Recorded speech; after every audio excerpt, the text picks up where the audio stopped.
Among the soldiers, there was the famed city-state Kremnos, a place every warrior longed for. To be crowned champion of the Kremnos festival was an honor that only the cream of the crop could attain. There's no glory to be found in an accolade, only obtainable through slaughter. A man blocks my way. His name is Maidamos, Crown Prince of Kremnos. Despite being a man of few words, news of his deeds have traveled far and wide. His tale is an extraordinary one, they say. Cast off a cliff by his father at birth, he plunged into the sea of souls and drifted for 9 years. He managed to survive all of that? Even the god of death turned him away. An immortal body, a gift bestowed upon the man. As with every other Chrysos heir in Amphoreus, a blessing, yet also his curse. The taciturn man is seated at the table, expecting me to break the silence. Before us is a cup filled to the brim with a crimson liquid. People considered it a Kremnoan tradition to sustain their bodies with fresh blood. In popular legends, every body on the battlefield was taken. Arrogant amateur historian. He sees straight through my pretense, his gaze as keen and piercing as a lion's. This is pomegranate juice. The man scoffs. The reason it's called a wild tale is because Castrum Kremnos has long vanished. When their god descended into madness, the city likewise became shrouded in fog. Rumor has it that during the final battle of Castrum Kremnos, this man too took to the battlefield. Cutting down countless foes, fighting in a sea of blood, he drove his spear through the heart of the enemy king. Yet the tip of that spear was directed at his own homeland. A chatter breaks out among the people, and the man rises to leave. The truth of such rumors he speaks only through his distant silhouette. A silhouette of a body that has withstood endless trials and faced death innumerable times, but bore not a single mark. Mydemos, a hero of yore, now a traitor to Kremnos, the patricidal crown prince.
You should take this opportunity to rest, Lord Finon.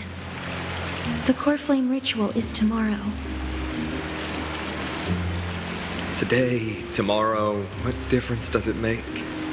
It's always morning in Akima under Catholi's protection. So long as the light continues to shine this brightly, I won't be getting any sleep. Why force myself to shut my eyes when I can instead take this time to calm my mind and gather my thoughts?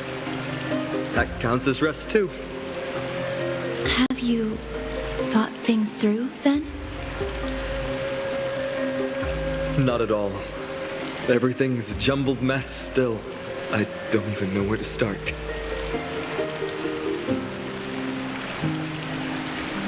The core flame was blazing hot in my palm in the beginning, but it has completely cooled off now.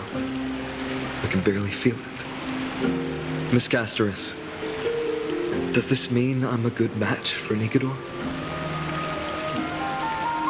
I don't quite get how it works, but if it's going to put you at ease, then I will say yes to that. Thank you. That's the abyss in the distance. Oh, that reminds me of the question I didn't get to ask. Back in the temple with the scales of justice, when Orynyx was trying to deter us, why did you stop me, Miss Casterus? Because I knew there must be another solution. Something more important than the fate of Amphoreus. It is far too cruel and unfair to ask that of you. You should know that I would have gone ahead if Dan Heng hadn't come up with an answer in time. I know. I should not have hesitated then. I stopped you before I even realized it myself. It's fortunate we had the both of them there with us. Yeah. It's a good thing we had them. Are you still thinking about the past, Lord Finon? Every waking moment. I lied to the two demigods just now. I told them the duty of the Chrysos heirs is all I think about now. Do you think I managed to slip by Aglaïa's golden threads this time? No one fools her, Lord Finon. She merely chooses to turn a blind eye to our lies. You're right. How foolish of me to think I got away with it. I often wonder if someone as ordinary as me can really become a hero. I thought defeating Nikador would quell the voice of doubt in my mind. But it has only grown louder.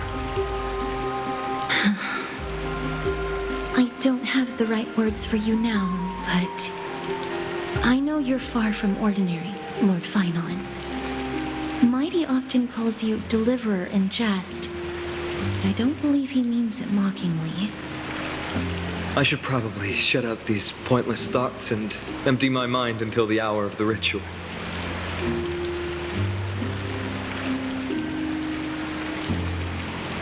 I did that before sitting for Treeby's history exam. Who in the world could hope to go over those piles of documents and slates? I decided I was better off resigning myself to fate. That way I'd get more time to play and practice with my sword. How did you do on the exam, then? My score? I don't remember anymore. All I remember is Treeby punishing me to a full week of cleaning the Chrysos heir's bath, and no one was allowed to help me. So High Priest Treeby can be strict too. Please continue with this mentality, Lord Finon. I believe you'll be all right. Thank you, Miss Casterus. I think I'll stay here for a little while and keep all of those unruly thoughts out. It's not like anything will come of them anyway. The sights of Ides Elysiae, my homeland, have been flashing before my eyes lately. Those Kremnoans mastered some cutting-edge technology. If only I could separate my soul from my body, too. That way I'd be able to fly my soul back to the comforting fields of my homeland anytime. That's the only place I can be momentarily at peace.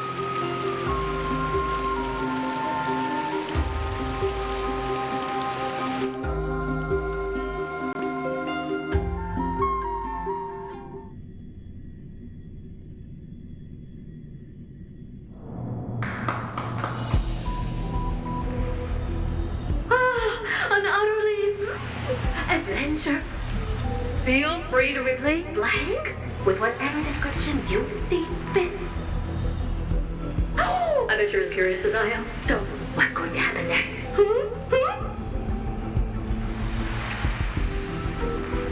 Oh, keep it together. All that excitement isn't going to get you anywhere, you know? Why don't you follow me into another tale on the other side of the cosmos? Ta-da! Recognize this place? Herta Space Station. The base of a genius and the cradle of science. Oh, look at all these puppets! Aren't they dearly exquisite? Let's just say I've already heard many others secretly gushing. She looks so pretty on more than one occasion. If you ask me, though, they barely did justice to Madame Herta's beauty. Maybe just 10%. No, not even 1% of the real deal. Now, I'm no fawner here, just stating an objective fact. Remember this scene? Oh, it evoked so much emotion in me. The esteemed Madame Herta, Genius Society number 83, asking the great Noose a question. An attempt to gain a peek into the divinity's mysteries through them. All right, so continuing from where we left off last time, this is where everything would begin for the genius smart enough to rewrite the history of the entire Fourth mirror? Who exactly are you talking to?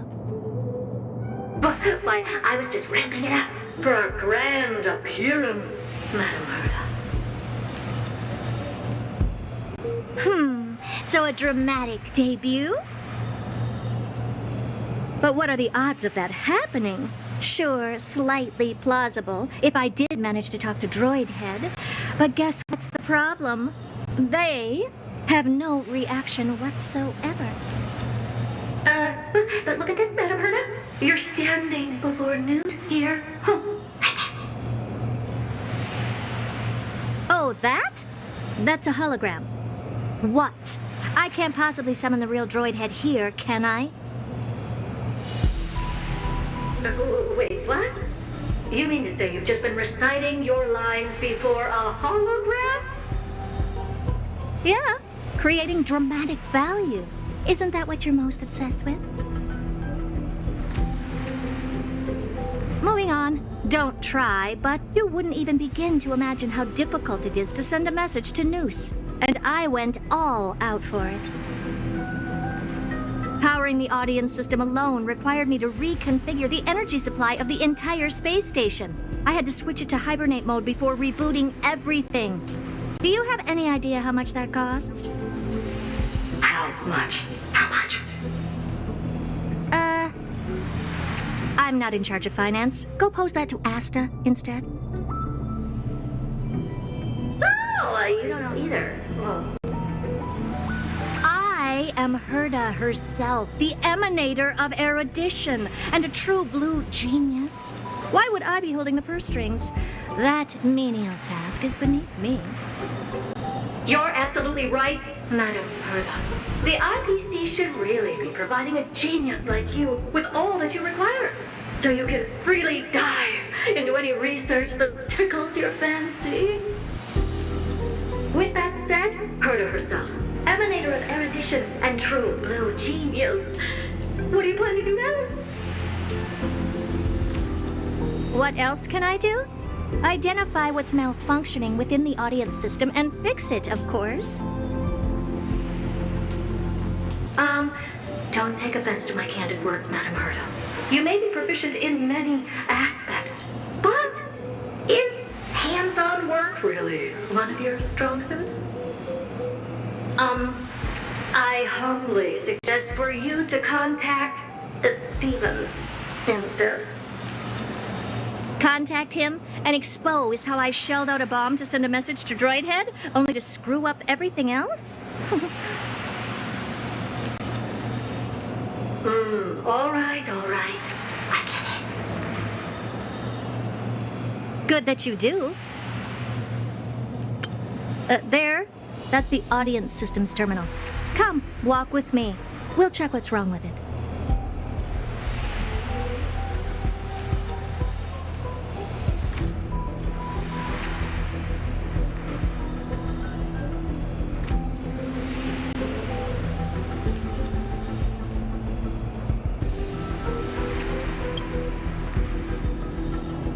Aye, ma'am. Oh, but I can't walk. I can only float. What's with your witty remarks today?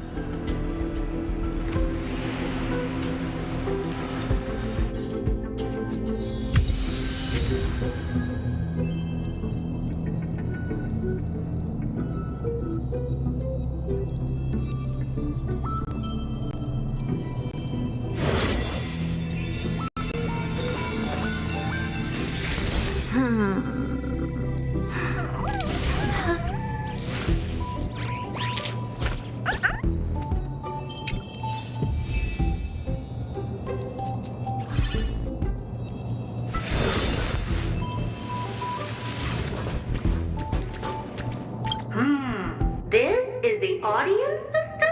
Hi, it looks just like the simulated universe. Keen observation. They share the same fundamental logic and are pretty much identical in that regard. Ah, I see. We call this referencing and not appropriation, right? One more stupid remark from you, and you can watch Fifth Mirror reference your role because I'm going to be dropping you as my assistant. Focus now. The audience system is divided into 3 zones: energy supply, computing, and communications. Each zone operates independently and will only be integrated via the path of erudition when the system is booted. Sending a message to Droidhead involves more intricacies than you can imagine. If routine trials and maintenance on such an elaborately sophisticated system are already as bad as squaring circles, then it's no surprise for glitches like this to crop up. I see. So, Madam Herta, can you use your professional judgment to tell which zone the glitch is in? Of course, all 3.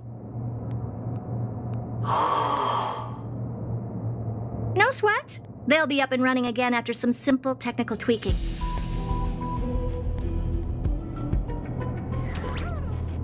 The 3 zones are compartmentalized, so we're going to have to troubleshoot them one at a time. Let's start with the energy supply zone. Get ready, and then we'll go over. I'm just a mirror, Madam Herta. If you're ready, then your reflection in me will also be ready to go.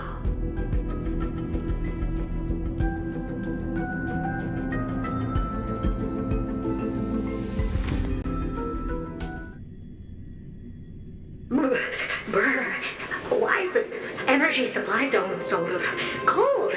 Brr, I'm already frosting up. Why else?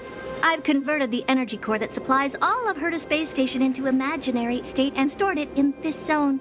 If not for the ultra-low temperature here, the space station would have long blasted off into the... You're just a mirror? I don't need you to take on comic relief, too. Where did those things come from? Corrupted data? Reanimated systemic rust? No, not likely. It can't be the Legion's second ambush, right?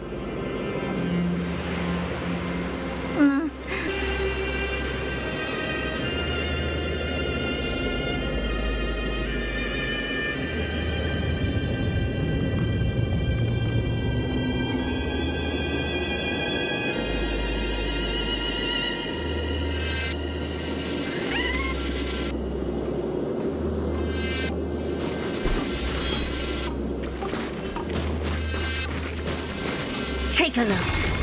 This is... Final reform!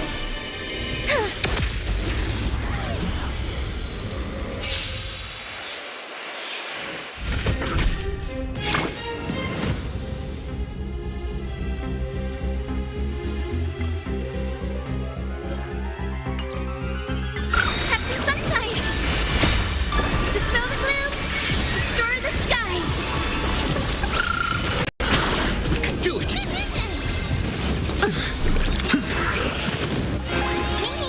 Open sesame.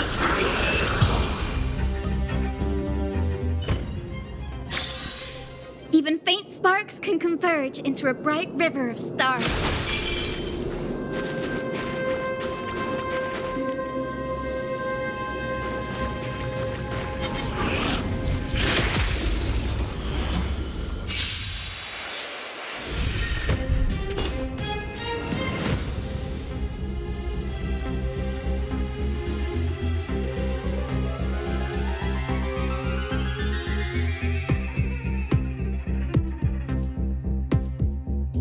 Well, I'm not in a hurry anyway.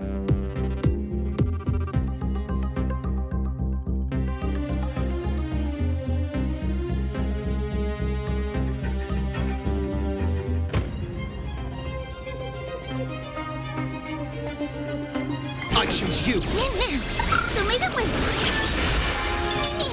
Expand your thinking. Endless riddles. Nothing but a void.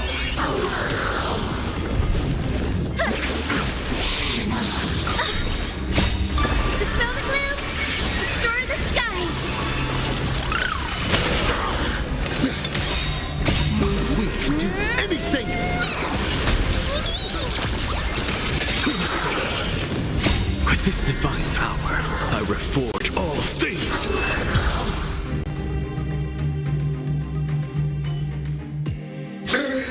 And Madame Herda never fails to impress. Those things are no match for you. A piece of cake. Now that this place is cleaned up, let's set everything in order and move on to the next zone.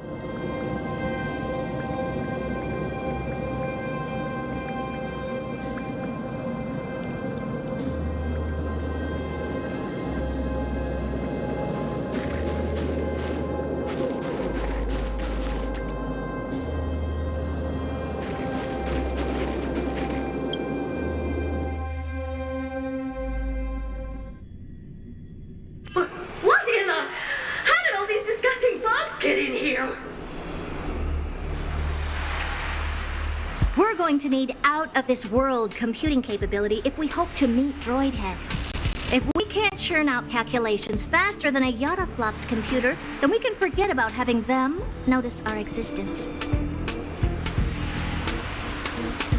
But computers with too high a computing capability tend to attract computing stings like them. No one knows how these creatures evolved from their progenitor, the propagation. Ah, the mysteries of life. But even so, they can't compare to a talking mirror. A question on the side, Madam Herda? You have these powerful supercomputers and what are they normally programmed to calculate? Is that important? All that matters is that they work and are able to attract Droidhead's attention. I suggest meeting Miss Asta for a chat when you have time.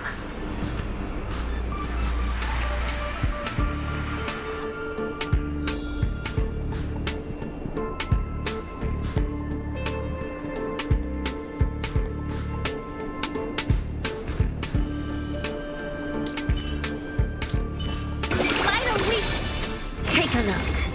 This is pure genius in action.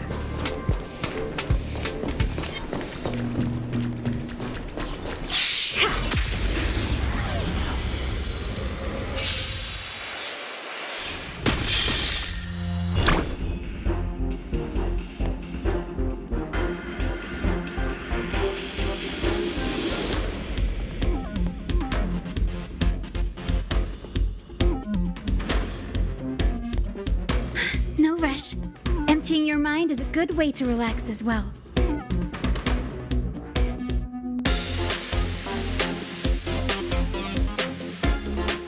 Have some sunshine!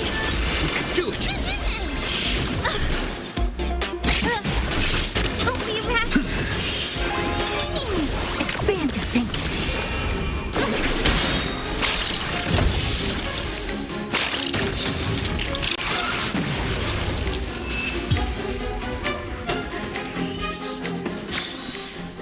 Amazing.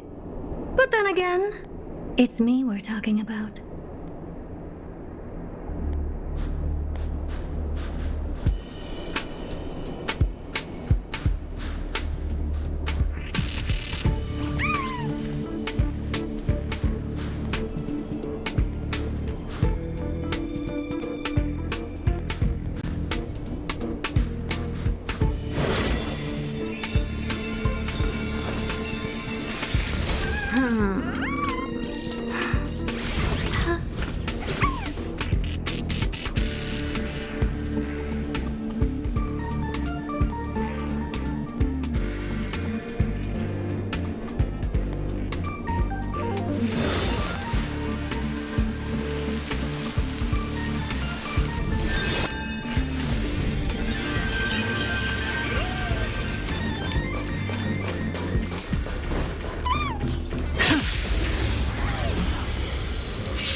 I choose you! Dispel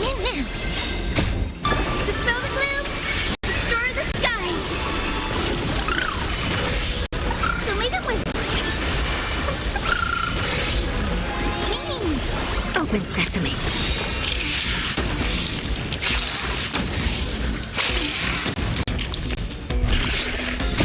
Endless riddles. Nothing.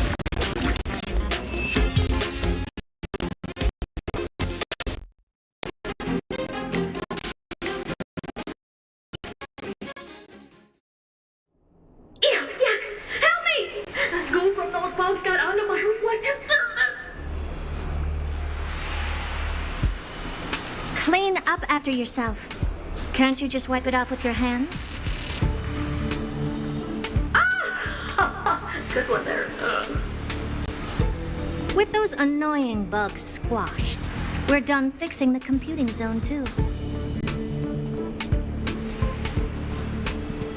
These computers will get up to speed soon. Now we're just one final step away from requesting an audience with Droidhead.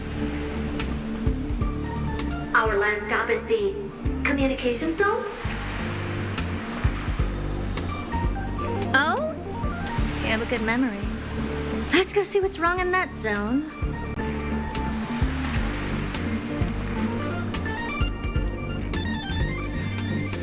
There's a memory bubble here, too. Why are you so interested in it? Okay, I'll admit it. I find them somewhat creepy.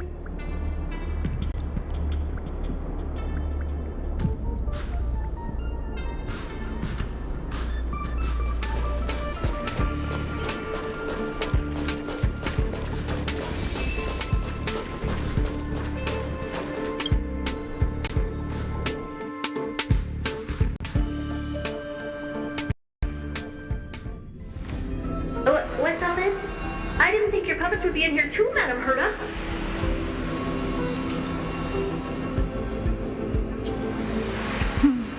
Unsurprisingly, the communication zone is where a bridge for communication will be formed between Droidhead and the space station.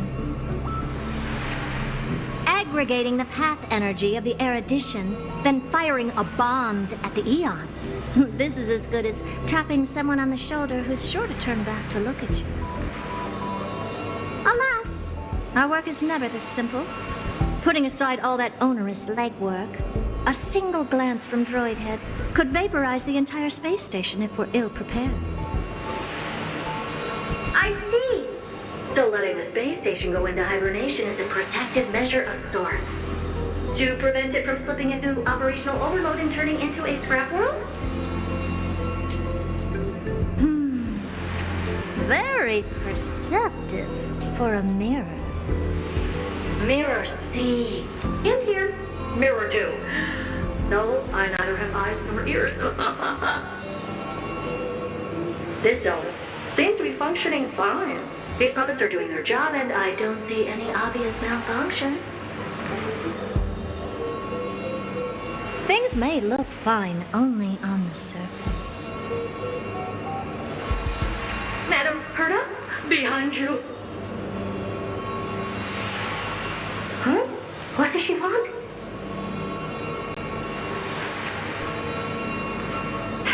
Let me take a look.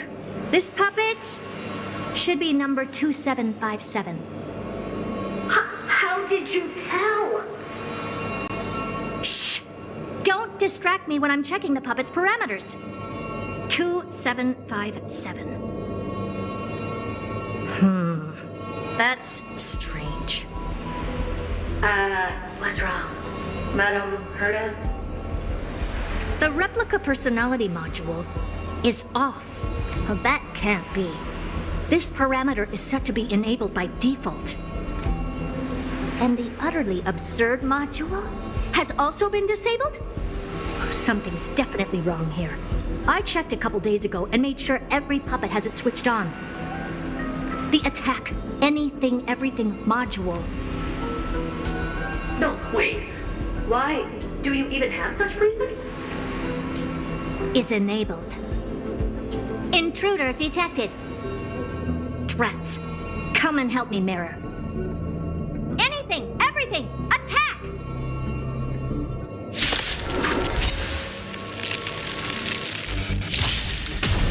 These are mimetic remnants of the remembrance?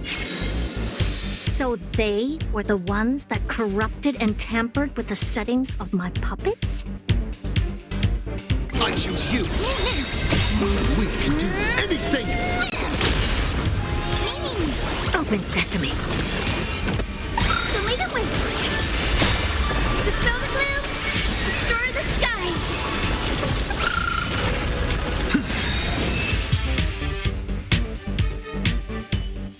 Egad! What a close shave. But why are these remembrance memes even showing up here? That's not the only one. Look at them. Number 7631 and number 10136 are affected too. Can't you do a factory reset on them?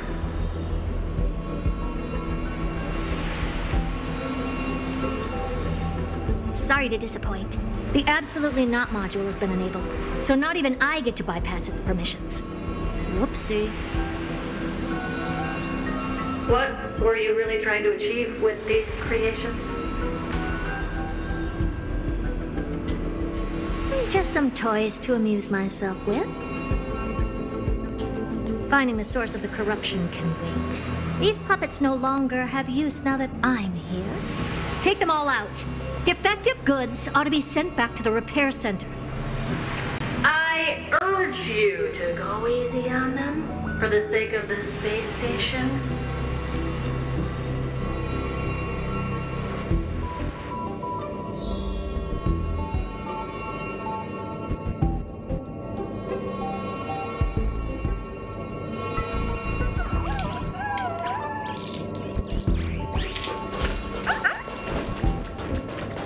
Is that it?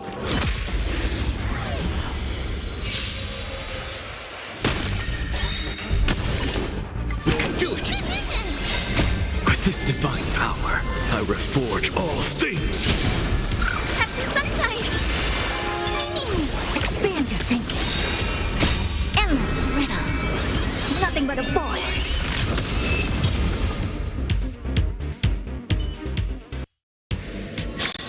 Amazing. But then again, it's me we're talking about.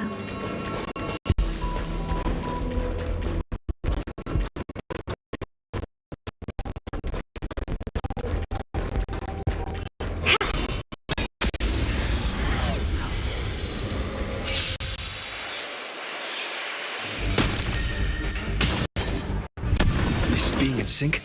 I choose you. Dispel the gloom. Restore the skies. Open sesame.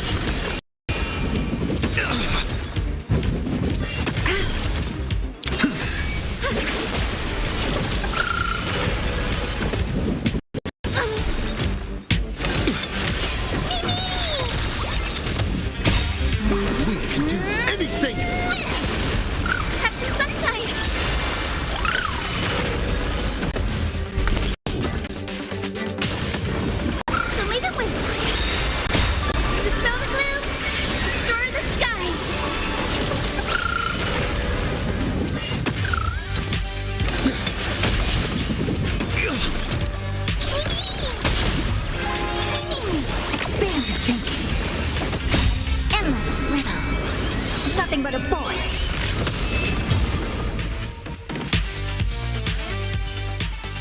They're completely battered, save for their heads. Well, never strike someone in the face. The same goes for puppets. I'm picking up signals from more puppets somewhere further in. Let's go take a look. A memory bubble tucked away this far in. I think I know what this is about now. This is interesting. But we can leave that for later. Let's take care of the malfunctioning puppets first.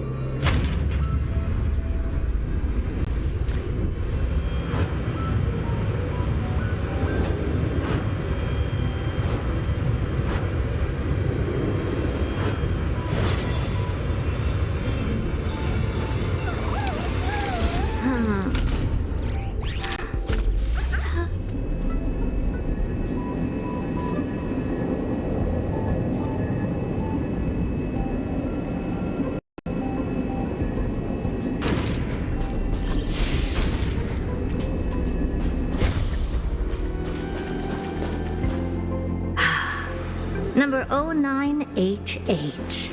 The pride of my creations. Should I even be curious? Puppets before her were all as dull as brick walls, mundane and uninspired. I distinctly recall number 0988 being the first puppet I imbued with a magical surprise. Some other puppets that came later also got to enjoy similar privileges. Good to know. But did anyone ask? Fear not, Mirror. You have to remember that being a genius means you're destined to solve challenge after challenge. There's no time for rest. Can I just be on the sidelines this time? Pretty please.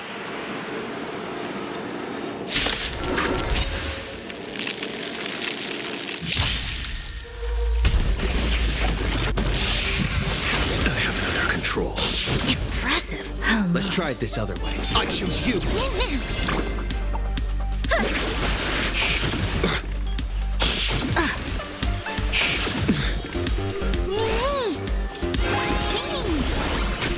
Never seen perfection before?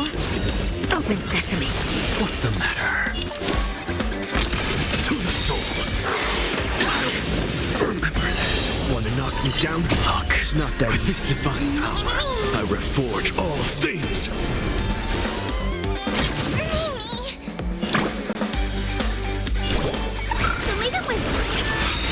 Breaks over. May this fate dispel the gloom, restore the skies. Thank you. And I'll give you what you need.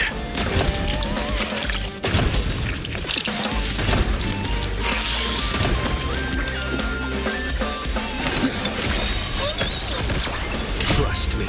We can do anything. Insanity. Please open up.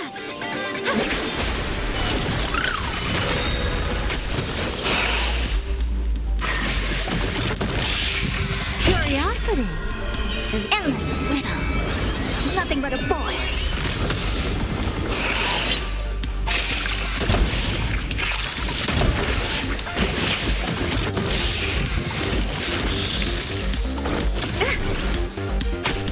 I don't have time for games. Expand your thinking. Watch it crumble.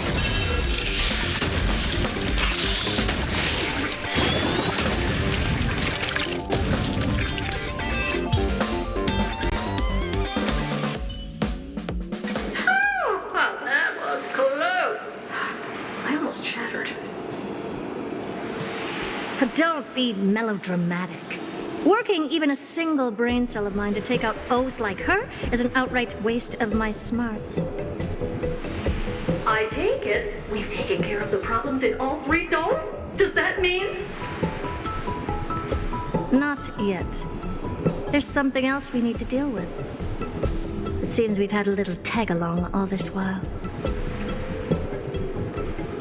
You've got quite the sharp eye, Madam Herta. Would you like us to help? Sure. Go ahead and summon the whole team, Fourth Mirror. Considering the gravity of our endeavor, we can't allow a little thief to spoil the show.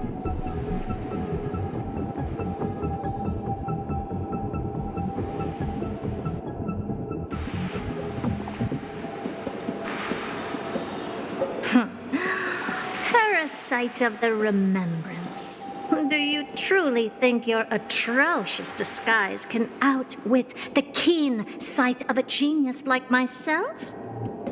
Once you're reflected in my mirrors.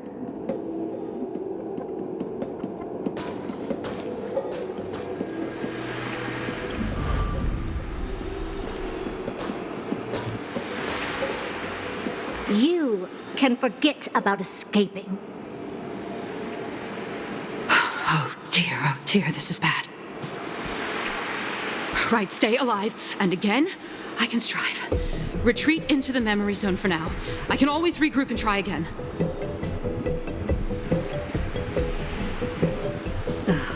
Someone hasn't been paying attention.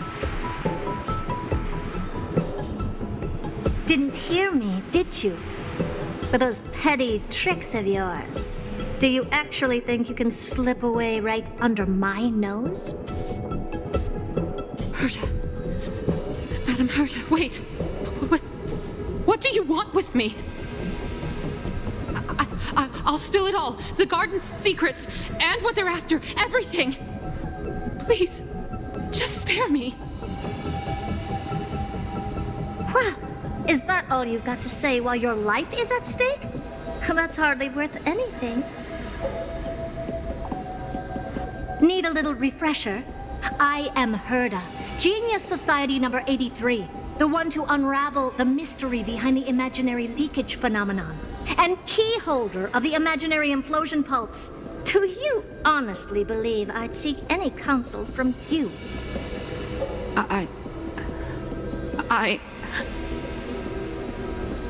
Hush now.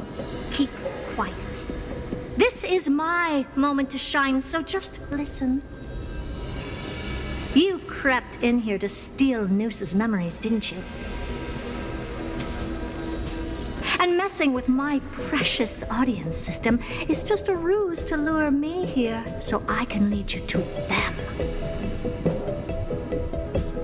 What a shame. You're only a step away from completing the mission assigned to you.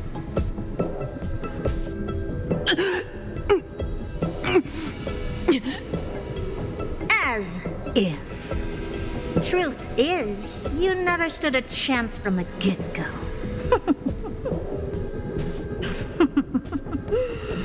Think I only have Fourth Mirror following me around? Oh, then you've let your guard down. Because her siblings have long been watching your every move. Now, let me think. What kind of punishment should I subject a brazen thief like you to?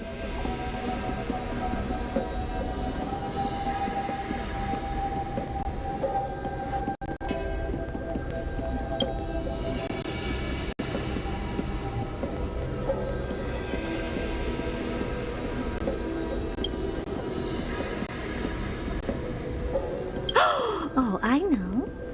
You garden folk have a fondness for mirrors, huh? How about letting you enjoy some quality time with your favorite object? A mirror. As for the length of your punishment, let's keep it mildly punitive. How about 100th of a lifetime? That should be enough for some serious self-reflection. Oh, cheer up. You could still do your part for this world while trapped in a mirror. For all you know, your weak path energy could just help me get Droid Head looking this way. Oh, I should make myself clear. When I said 100th of a lifetime, I meant my lifetime.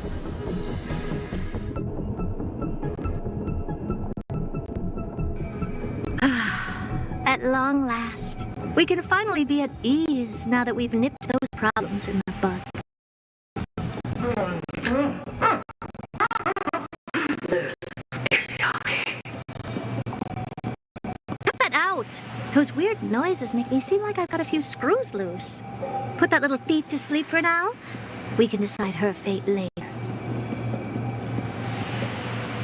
Oh, sweet and venerable Madam Herta, when did your heart turn this tender? The audience system has been rebooted. This is finally it. After all that I've done to reach you, droid head, you better not snub me.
The path space. This isn't a figment of the simulated universe, but a perfectly tangible and accessible space. Right. Now's not the time to wallow in nostalgia. Droid head, will you answer me?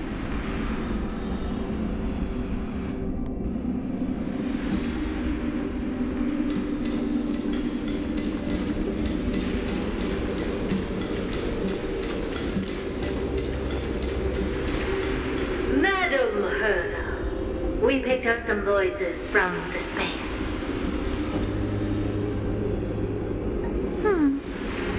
Let me hear them.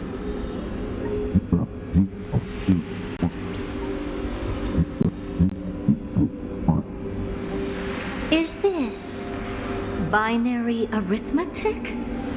Could it be Droid Head?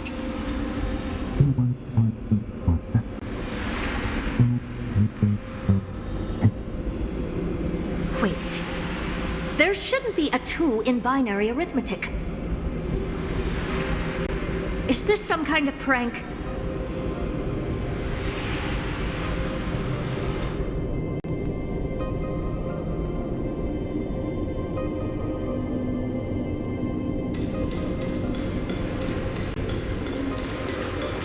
Madam Herta, we're hearing those voices again. What now? What should we do? Keep your cool, second mirror. What did they say this time? Play it again for me.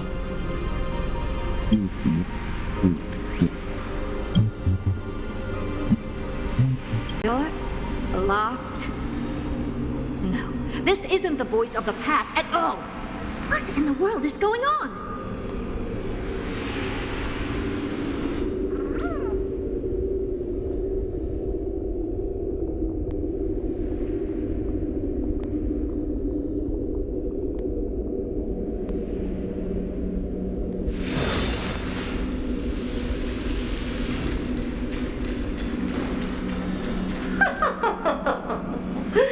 Madam Herta, those lads outside seem to be discussing something interesting.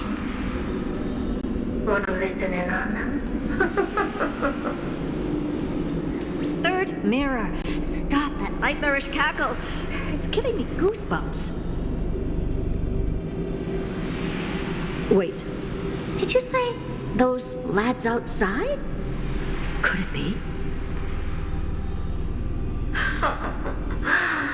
Why don't you listen for yourself?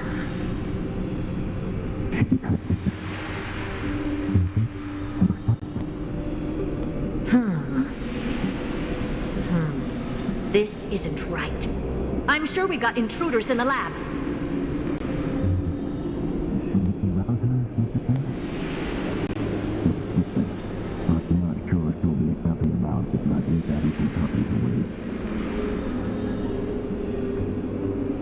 Wait! Stop! Whatever you're about to do.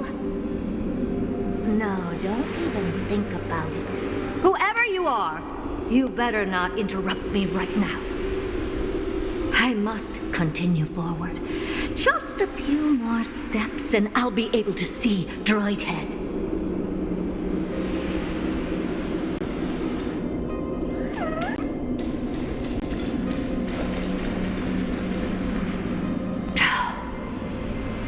Is something wrong, Madam Herta? No, it's nothing. I was just thinking. Madam Herta? I think you'll want to listen to the voices from beyond this space.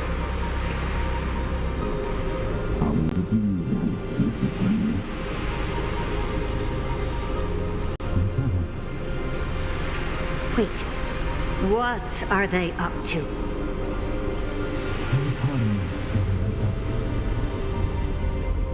Is this the harmony? Ridiculous. Hoping to stop me with such cheap parlor tricks. Not a chance.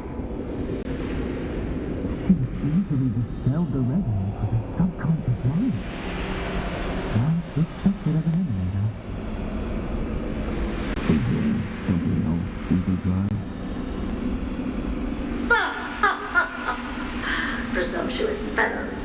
Who are you to interrupt Madam Herta's experiment? Let's ignore them and keep going. We haven't seen news yet.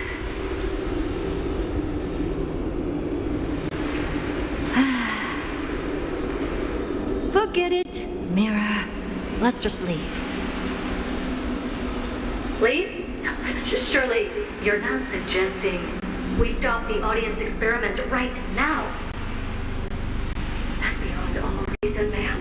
We went through so much just to get here. And now we're just one step away from making contact with the Eon themselves. Please. You know how insanely costly it is to reboot the audience system. But if I were to ignore those two intruders and continue onward, When Droidhead casts their gaze upon the space station, the blast of energy generated in that instant is sure to burn them to a crisp. Experiments can always be repeated, but humans cannot be brought back to life.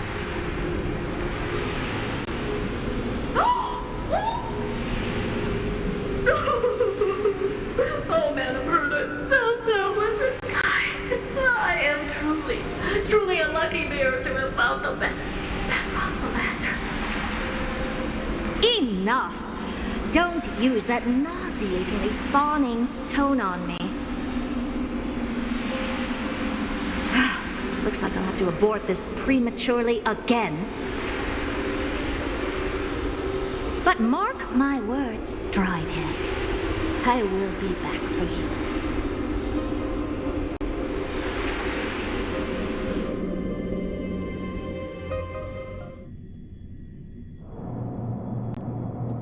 Madam Herta? Oh, you're finally awake. You two? Oh. My plan is ruined. And it's all thanks to you.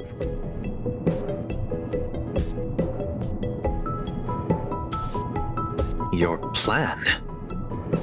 My sincerest apologies, Madam Herta. We weren't aware this was a part of your plan. The space station was in complete darkness when we arrived, so Sunday and I assumed something bad had happened. We continued further into the space station, hoping to find the cause of the blackout, and that's when we chanced upon your actual self.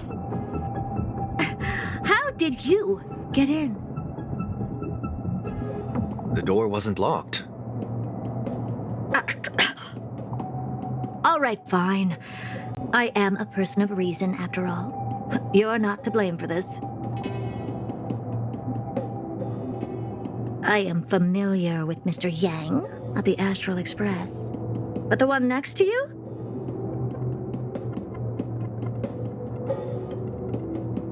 Looks like Madam Herta doesn't pay much attention to cosmic news. Please pardon my manners. It is unbecoming of me to forget the most basic of courtesies amid all that has happened. My name is Sunday, and I'm just a passenger of the Express.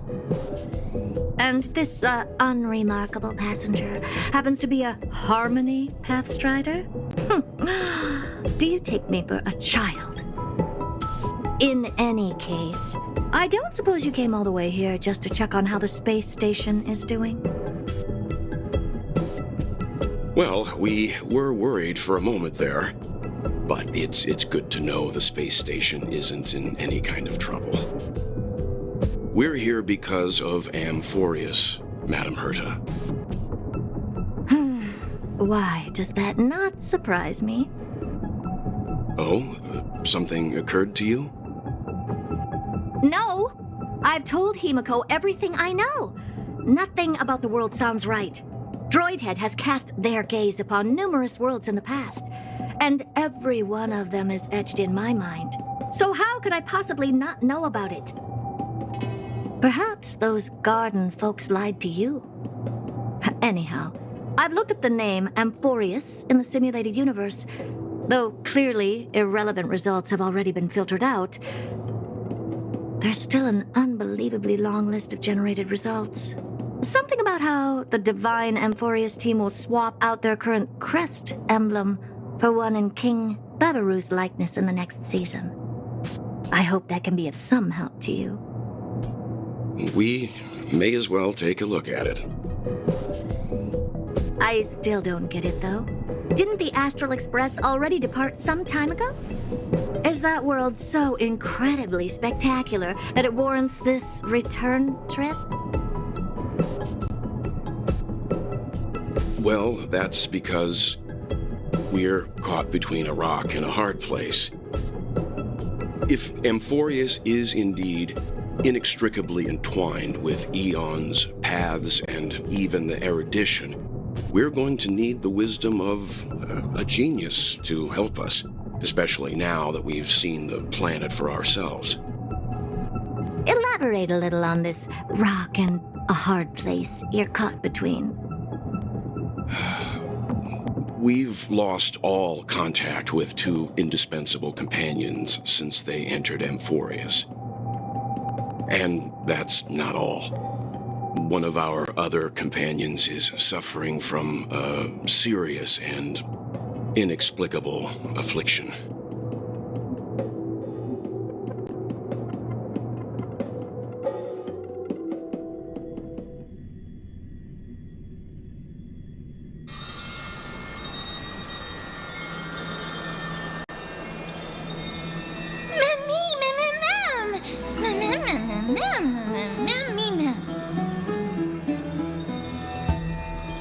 They've been this excited for a while now.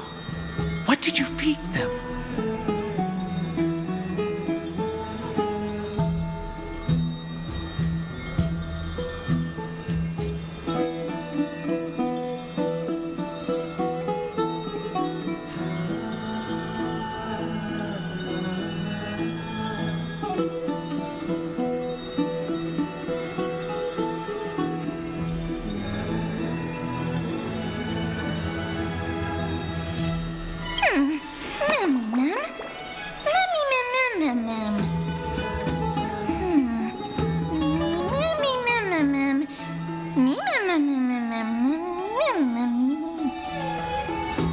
Forget it. You can skip the translation. I can somehow tell that none of that chatter's meaningful. It's almost time. The Chrysosers should be finishing up their preparations at the Vortex of Genesis. Let's go witness the core flames return when you're ready.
It's still early. Where to now?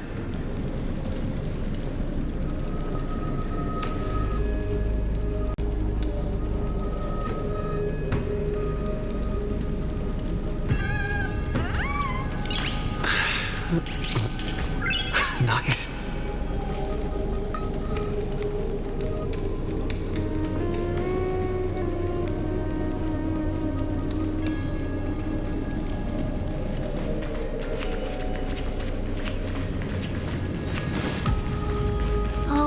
Majesty of the 12 Titans, pillars of the world. We seek your divinity to mend the rifts of the world. Fill our bodies with blood of gold, till we wither in willing service to the prophecy.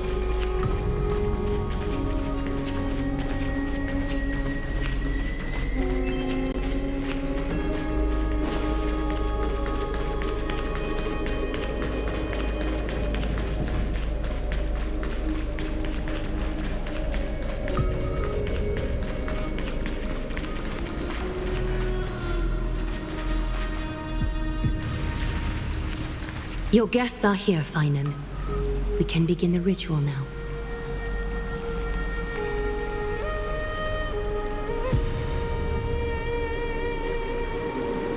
Lord Mighty isn't here yet. It's fine, Miss Caceres. He spoke to me already. I told him he should be nursing his wounds, and that he shouldn't be worrying about all this Comrades, once-in-a-lifetime ascension ritual stuff.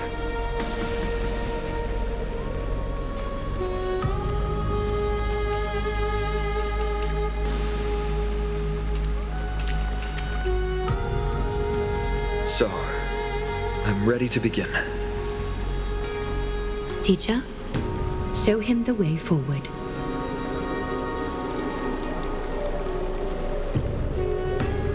Despite the myriad dark and endless nights that have gone by, the guidance of the prophecy is nevertheless as clear and bright as the first ray of dawn. Overthrow the gods, it declared. Restore the core flames, it declared. Bear the divine authority, it declared. Forge miracles, it declared. O prophecy, forgive us for this late tribute. We, Chrysos heirs, have striven to start the flame chase journey anew over these myriad nights. The seeds we sowed have finally yielded a good harvest. The seventh core flame needed for the miracle that once belonged to the great Lance of Fury, Nikador, shall now be returned by an elected hero of the Chrysos heirs, an upstanding citizen, a valiant warrior, and a noble soul. Please step forward, Phainon of Ides Elysiae.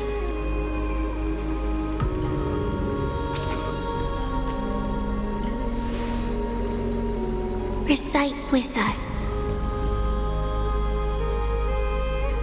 O Majesty of the 12 Titans, pillars of the world, we seek your divinity to mend the rifts of the world.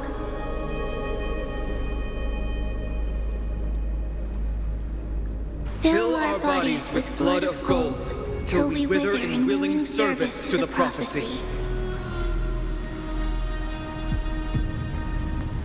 Surrender the core flame, Chrysos heir.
The Lance of Fury's constellation is illuminated.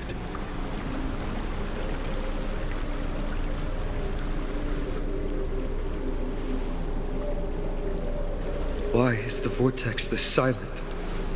Was it also like that in the past? Patience, Phainon. Do not make us question this decision.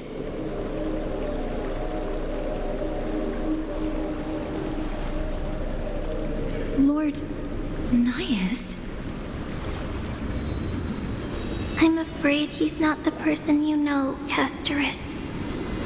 That is a manifestation of the prophecy, an echo of the Titan's divinity.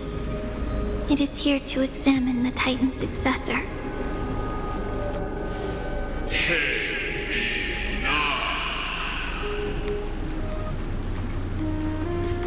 Mortal who wishes to inherit my divine authority. Your strength and character have been thoroughly tested.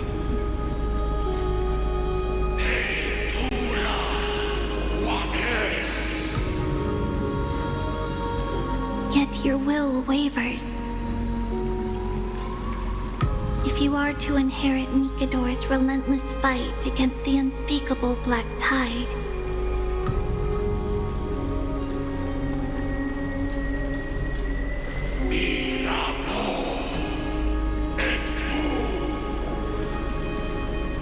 you must accept a trial of divinity.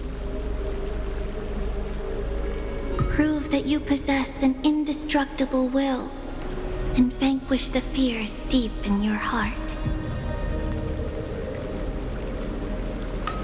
Vanquish the fears in my heart. So be it. No matter what obstacles you plan to put in my way, I'm ready to overcome them. For our prophesied tomorrow, I will become the god Amphoreus needs.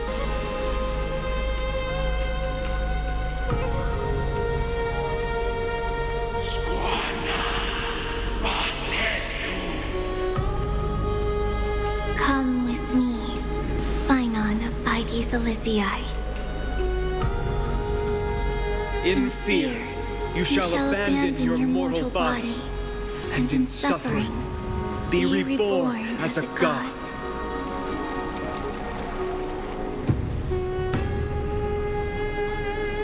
Wait for my return, my friends.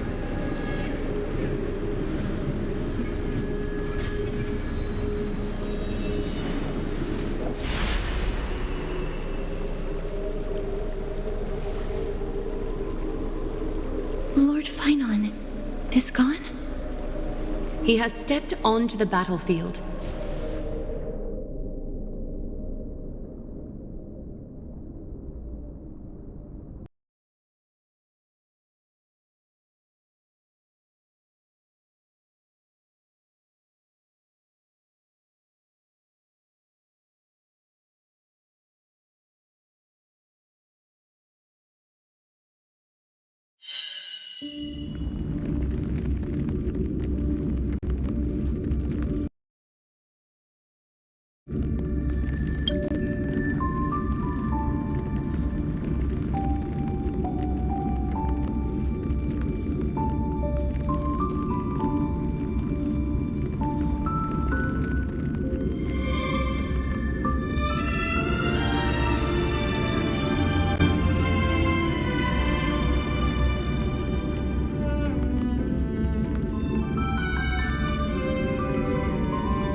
Your guests are here, Finan. We can begin the ritual now.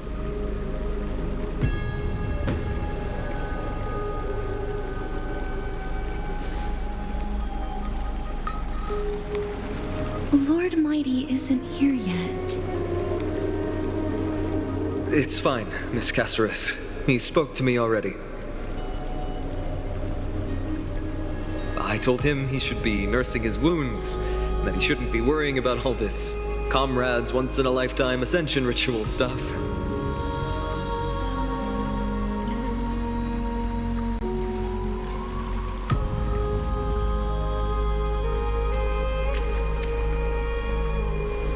So, I'm ready to begin. Teacher, show him the way forward.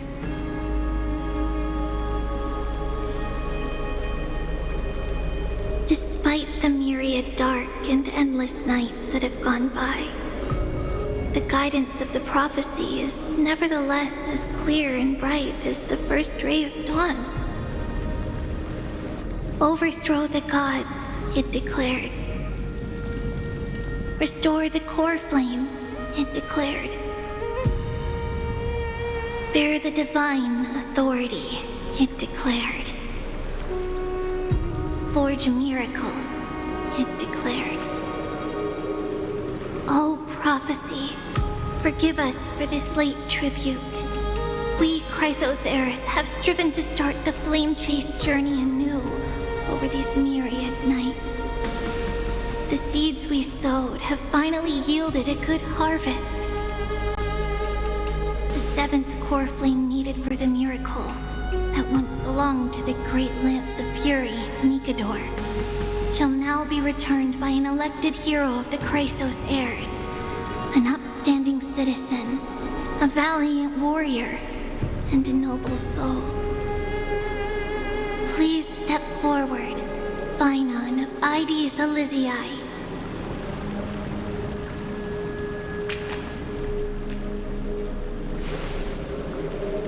Recite with us. O Majesty of the 12 Titans, pillars of the world, we seek your divinity to mend the rifts of the world.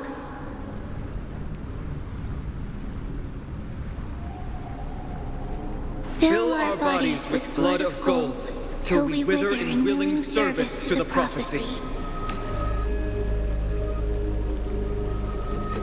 Surrender the core flame, Chrysos heir.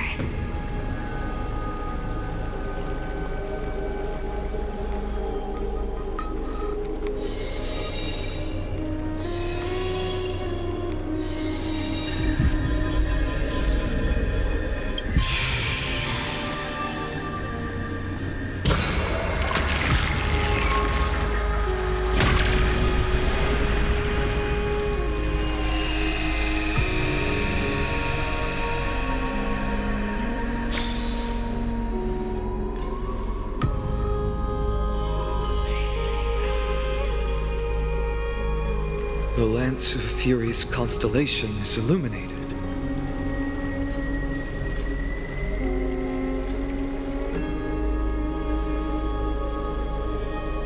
Why is the vortex this silent? Was it also like that in the past?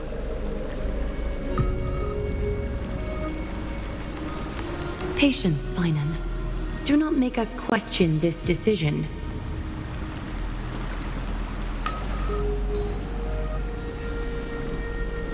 Lord Nias? I'm afraid he's not the person you know, Caceres.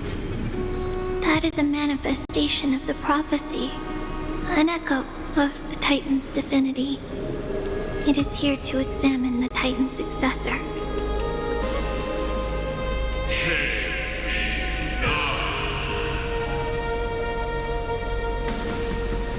Mortal who wishes to inherit my divine authority. Your strength and character have been thoroughly tested.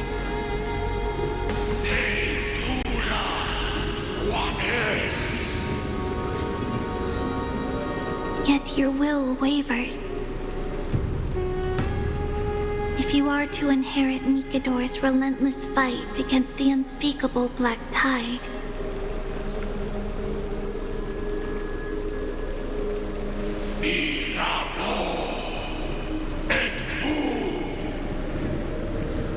you must accept a trial of divinity. Prove that you possess an indestructible will and vanquish the fears deep in your heart.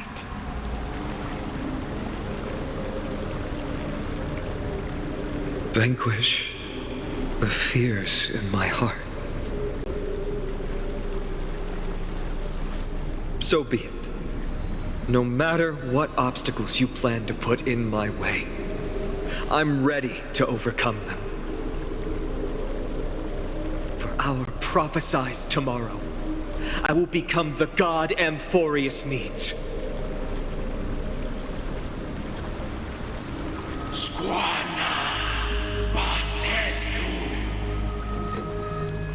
Come with me, Phainon of Aegis Elysiae. In fear, you shall abandon your mortal body, and in suffering, be reborn as a god.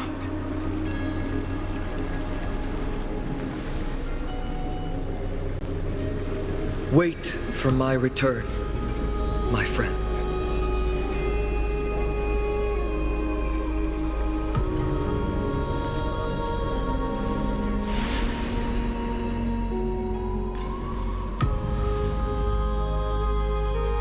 Lord Phainon is gone? He has stepped onto the battlefield to fight a campaign that can only be won by him alone.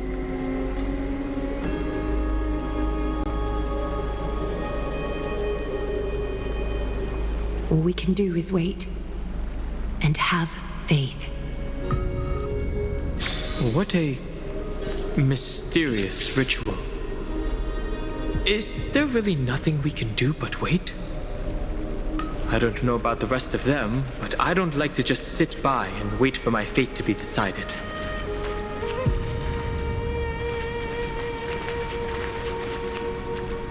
I pray you truly are prepared, Lord Phainon.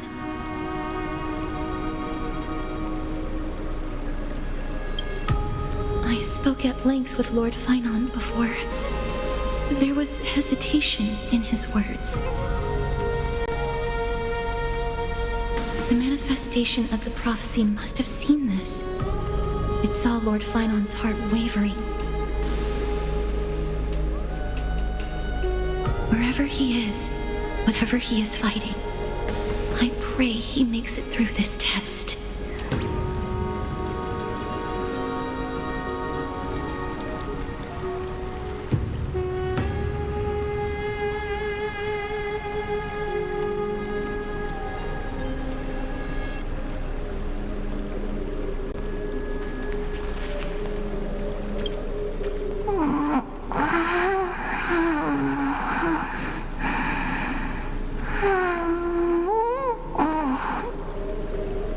Looks like she fell asleep. Presiding over this ritual must take quite a toll. Snowy.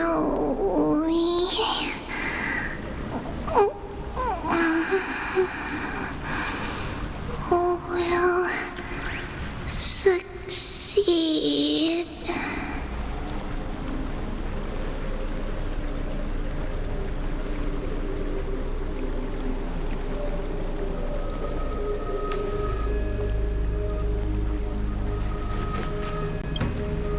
Phainon steers his own fate. If he can conquer his fear and return as a demigod, we will be one step closer to the miracle that the prophecy promised.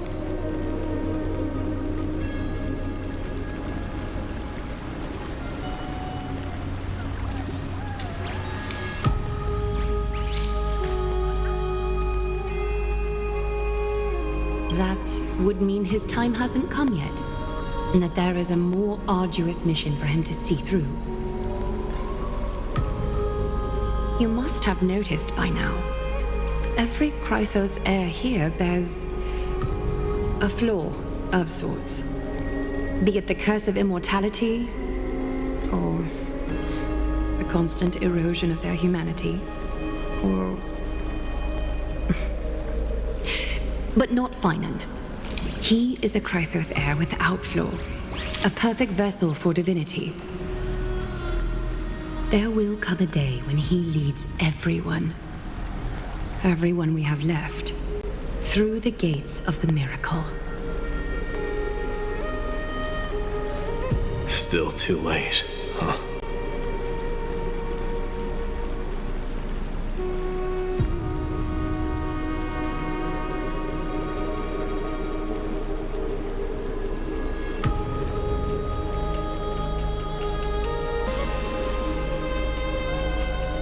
The constellation of the Lance of Fury is already illuminated.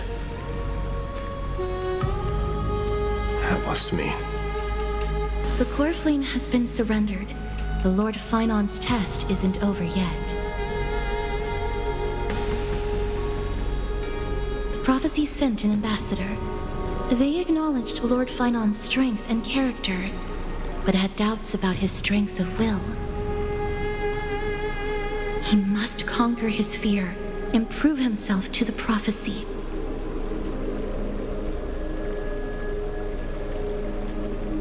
I was right to be worried. I want to formally thank you, outsiders. Were it not for your aid, our campaign against Nikador would have been 100 times more arduous.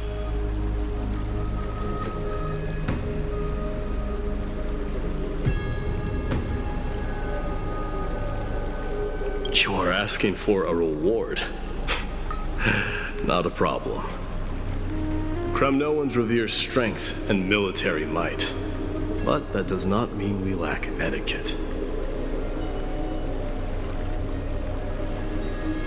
Mighty, what do you mean when you said you were worried? They don't know yet? That guy has always been tormented by his past. I may not be the right person to tell you about him, but you must know his past if you are to continue fighting alongside Finan. Lord Mighty, please allow me. Very well. Before he was chosen by the prophecy, Lord Finan had everything taken away from him. His home, his family, his close friends. Everything he once swore to protect. He became a hollowed shell in his youth, and the blazing flames of vengeance were the only thing sustaining him. The prophecy gave him a new mission, granting him a new life as a Chrysos heir. But which is more important to him? His new mission, or his desire for revenge? I'm afraid only he knows. No. Perhaps he himself is still struggling to get to an answer. I acknowledge his strength, but fear is something not even the sharpest of swords can cut through. I hope you've toughened your resolve, Deliverer. Only a will as tough as stone can shatter the darkest nightmares.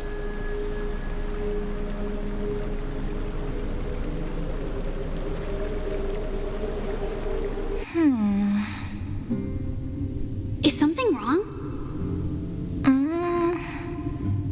Ugh, don't keep me in suspense. Come on, tell me already. What did you see? I just wanted to get a reaction out of you. All right, I'll tell you. This card is the Deliverer. Deliverer? What does that mean?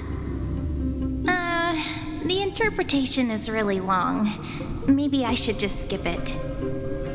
All you need to know is, this card means You'll be a hero, worshipped by all. You will protect this world and save lots and lots of people from scary enemies with your sword. Do you like the sound of that? But... What's the matter? This is a good card. But I don't want to be everyone's hero. I just want to stay in this village with everyone I know. Grandma and Grandpa said the outside world is full of bad people. That's why they're always at war. Who wants to save bad people like them? I can be a hero, but only our village's little hero. Well, little hero, if the day comes for us to say goodbye to ID Silicii, could you become a deliverer then? Do I have to leave the village? Mm-hmm. If something like that happens, someone will have to save the world.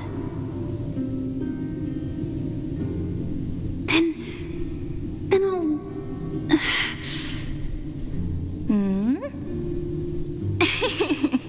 I'm just teasing you. Don't worry. ID Silicii is a peaceful place. Bad people won't reach us here. Are you going home already? If you're not in a hurry, should we go play with the fairies again? Fairies! Okay, I love playing with them. I'll win back the wooden sword I lost to them. Look at how excited that got you. Let's go then. May this world never have need for a deliverer.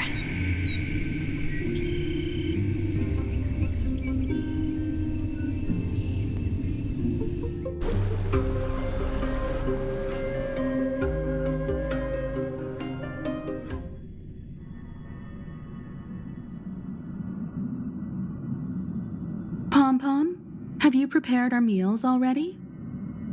Of course the food's ready. March isn't feeling well, so Pom-Pom has specially prepared the conductor's special bland meal that'll be easy on her stomach. Can you bring it to her, Himiko? Gladly. Why don't we also get her a... Nuh-uh! No coffee when she's already feeling unwell.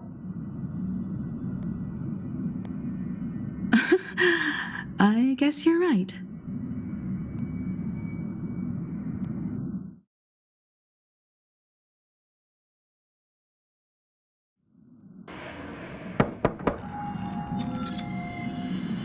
March, I'm coming in, okay?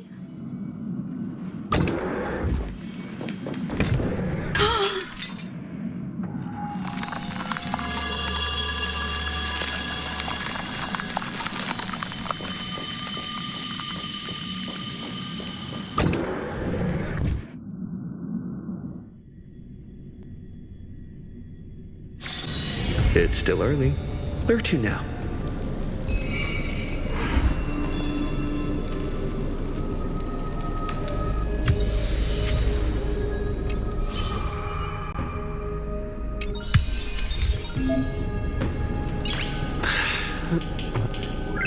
Nice.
city that warriors look back upon before marching toward the battlefield.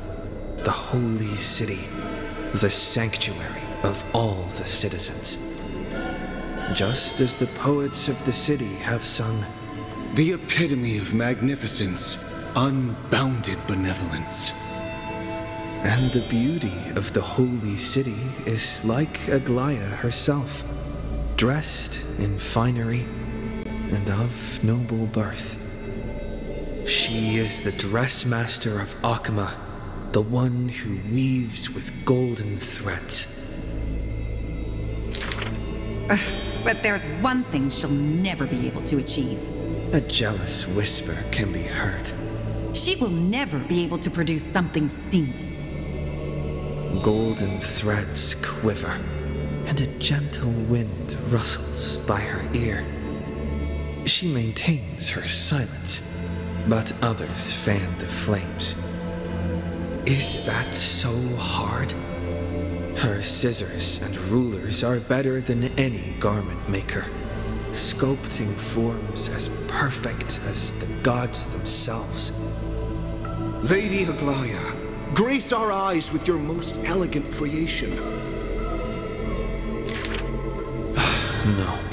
Ingratiating words do not sit well with me, nor do duplicitous machinations. Her gaze flits across the stoa, equally regarding every member of the public. They used to wonder, how exactly do her eyes perceive if something is beautiful or not? As with the holy city that's perpetually bathed in light. How do people tell apart cozy mornings and frosty nights? For the weaver, the answer lies in her golden threads. Golden threads of the goddess of romance now serve as her hands and eyes. The colors of the world, intertwined with the undertones of human hearts, come flooding toward her. These golden threads are no less prideful than the master they now belong to. As long as the thread has form, it is enough to craft seamless finery. Be it stitched finely and tightly, or cut cleanly with a single stroke. Hardly a challenge. None of these pose a challenge. The same word rolls off her tongue twice, the latter as soft as a sigh. The one who weaves gold gazes past me, fixed on something much farther. The network of threads that entwine all between the heaven and earth.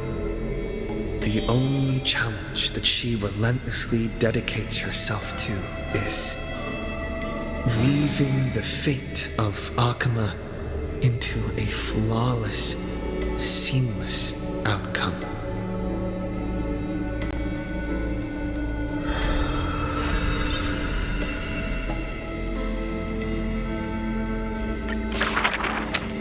A long line stretched across the square. Merchants, shopkeepers, and even high society elite, all lined up together without distinction. At the head of the line was the path to Aglaia's abode. Is the holy city's fashion trendsetter going to reveal her newest masterpiece? She's about to get rid of her failed pieces! Now I see why the holy city is free of worries. Even as the inn nears, they're still obsessed with lavish clothing. New to Akama, a visitor from elsewhere ends up utterly bewildered at the sight. It is said that a family of priests who worship Nestia go way back with the weaver. But her impeccable gift for weaving isn't meant to serve anyone's pursuit for pleasure.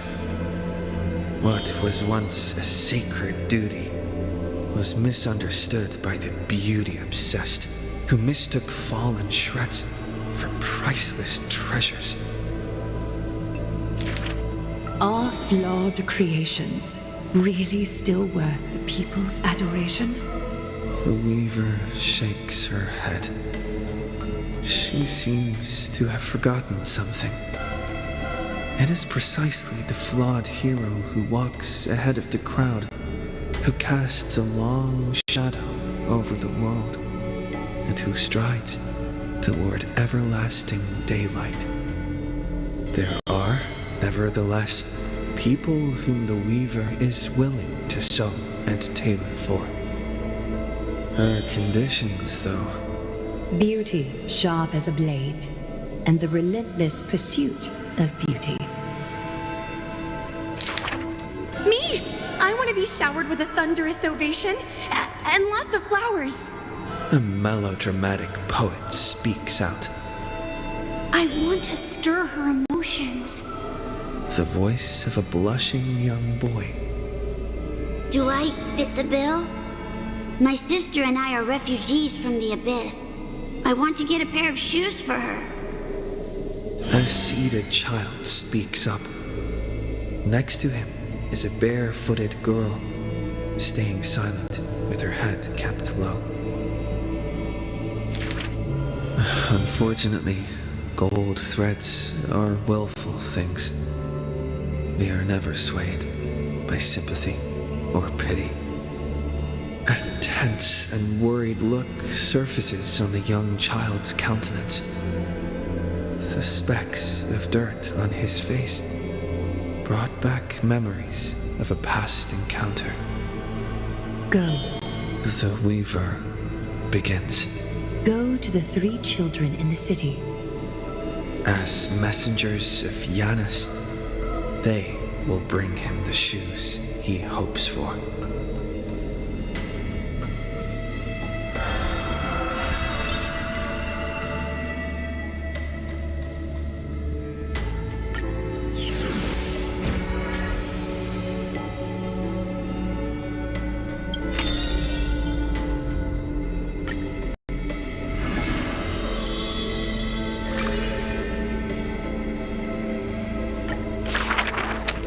In the corner of Akama, the newly arrived traveler stops for a moment.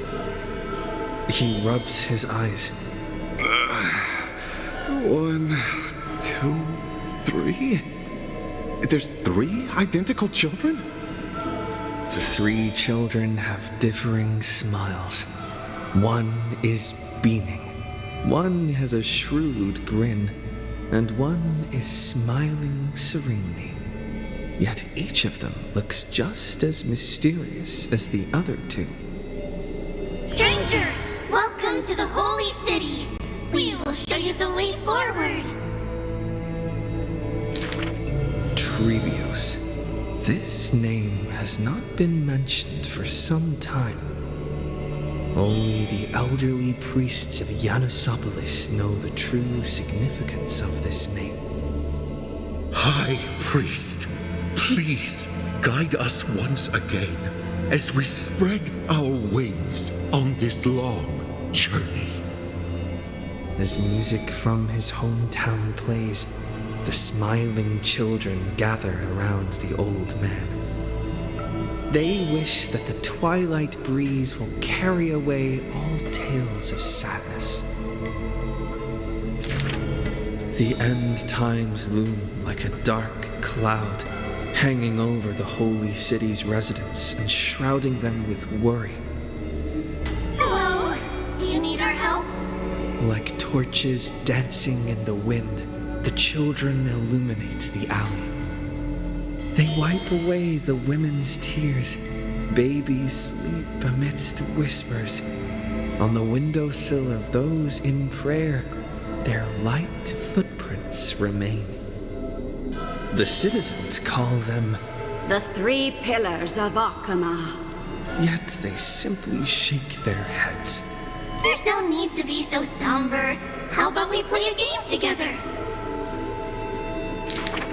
Guess who we are?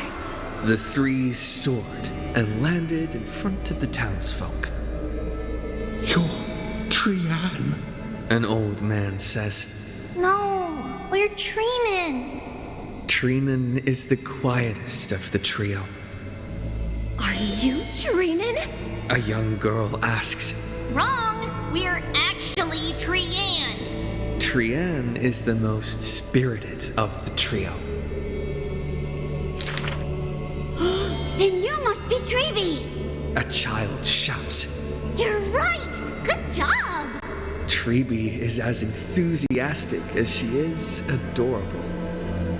It matters not whether they can tell the trio apart. Of most importance is their sincere smiles. We will show you the path to take.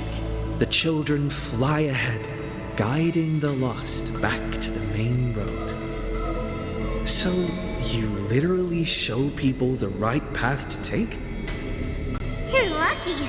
You merely took a wrong turn. The children flew before me. It was rare to see them so quiet.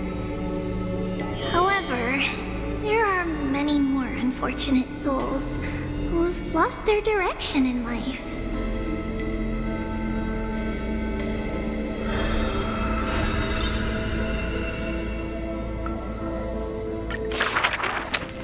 There was once a dying soldier on the battlefield who wished to bid farewell to his lover in a distant city, far away.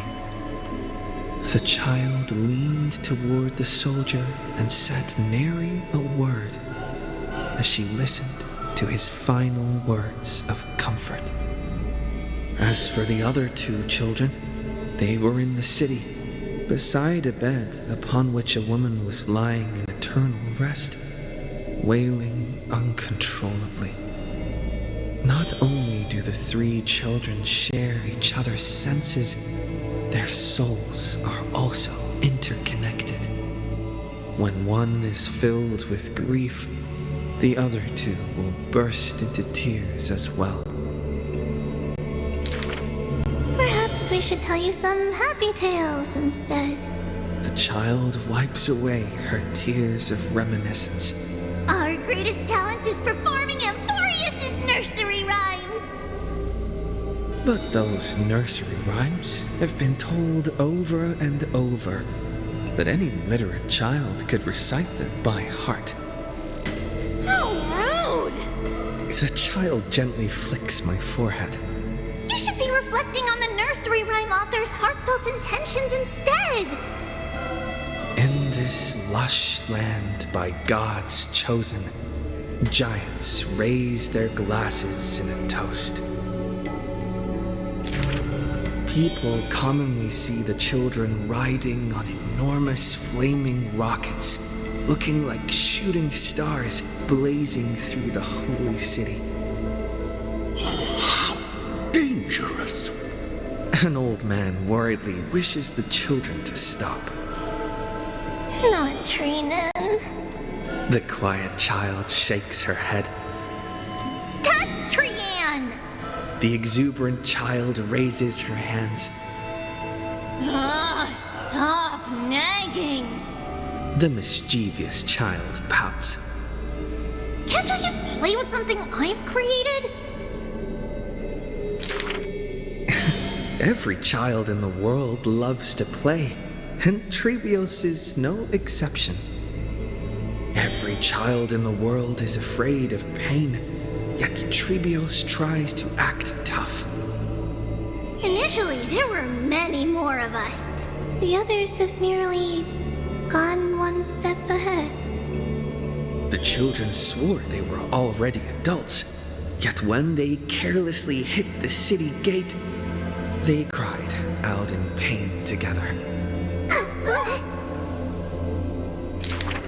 The tripartite prophecy is but a distant ritual, and the Chrysos wore a painful dream.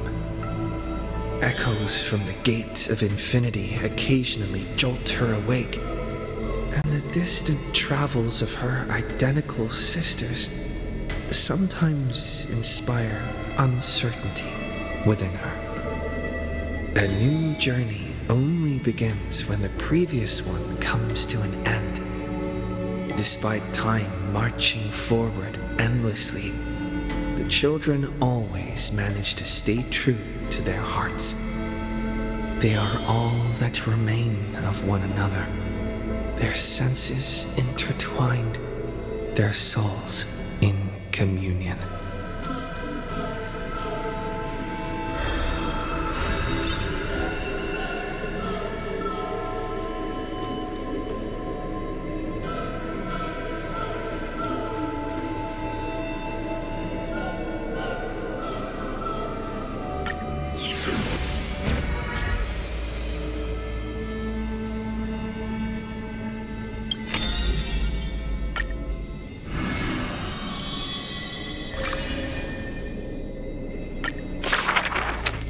In Amphoreus, untitled statues are a prevalent sight. As for the inspiration behind these statues, they are said to be the clay figures that Kefali made at the world's creation. They made clay figures in their likeness, bestowed upon them the breath of life, and allowed the golden divinity of their blood to course through.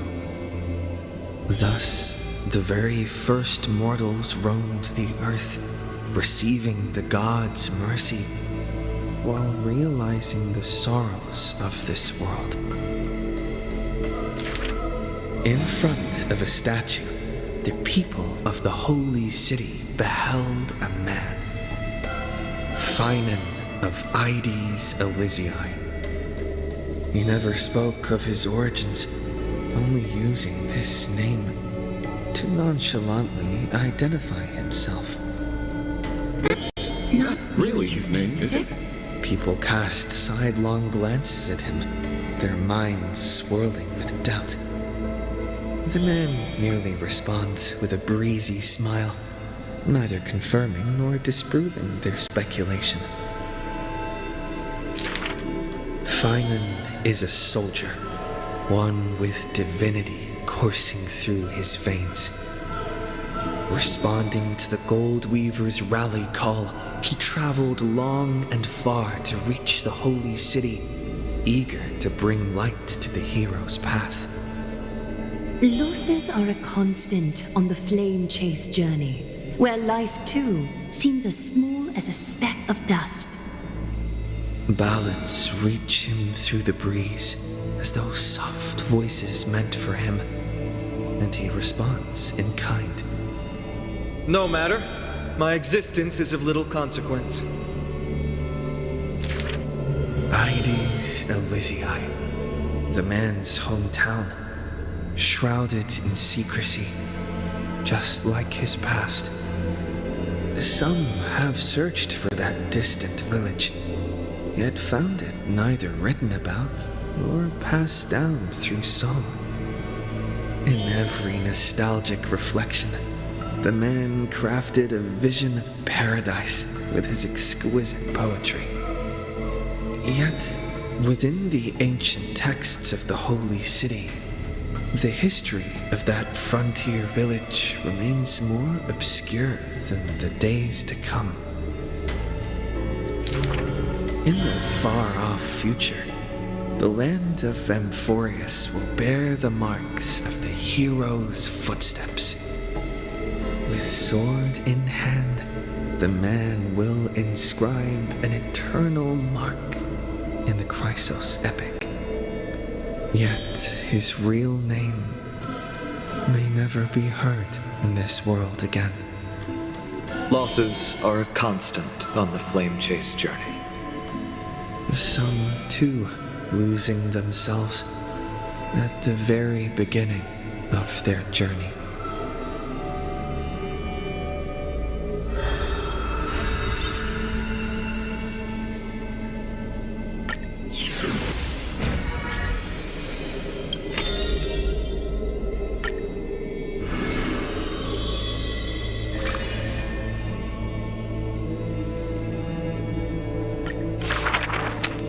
I see a sword that grants death, a shackle of destiny. Next, the silver-haired girl, worshipped at the demise's hallow. the sword stained with unknown blood lying shattered and snapped, the shackle chained pale wrists dotted in thickening rust. The priest asks with a shaking voice, upon whose fingertips will the butterfly perch? The girl never answers, like death itself, wreathed in silent solemnity. People often say that dying is to meet the palm of the hand of shadow, and dreaming is to be brushed by its fingertips. In the mirages, when the girl petted death, she sees black waterfalls foaming and bellowing, pouring down from a chasm in the sky, where a solitary tower withstands the mighty torrents. When she wakes, she can still feel the water's freezing touch, and the cacophonies billow, like the wail of the dead, the howl of beasts in confusion, delirium, and clamors hollow.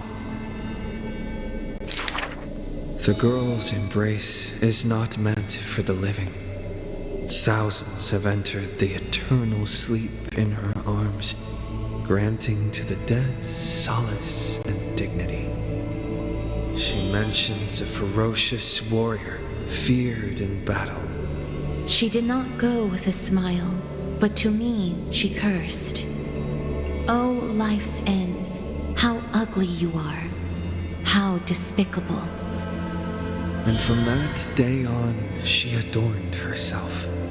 Her dress, white as a radiant moon, became always dotted with flowery petals. For if death cannot be avoided, so says the girl, I wish it could contain beauty more plentiful. Among the thousand ceremonies in life and death, the ones she knows with most intimacy are funerals. One burial after another she presided over, from the angelic visage of a babe passed in the cradle to the despairing eyes of the mother drowning in sorrow, from the scars on a war-battered general's torso to the unending tears pouring from his bereft widow. Yet she remembers not a single living human she had seen. Even in the mirror, she thinks her own face strange, with an alien glow. In the countless words buried in forgetfulness, the only thing she manages to glean is a mockery to fate, a sarcastic whistle. Stay alive. When she cast aside the shackles and stepped beyond Idonia, a deja vu most violent seizes her whole. Did she, perchance, conduct some previous escape? Illusions dance across her eyes. She had once drifted in an endless river, then drove her single boat out of the deluge.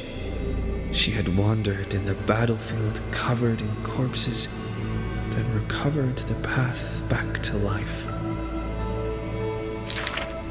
Why must she escape over and over again?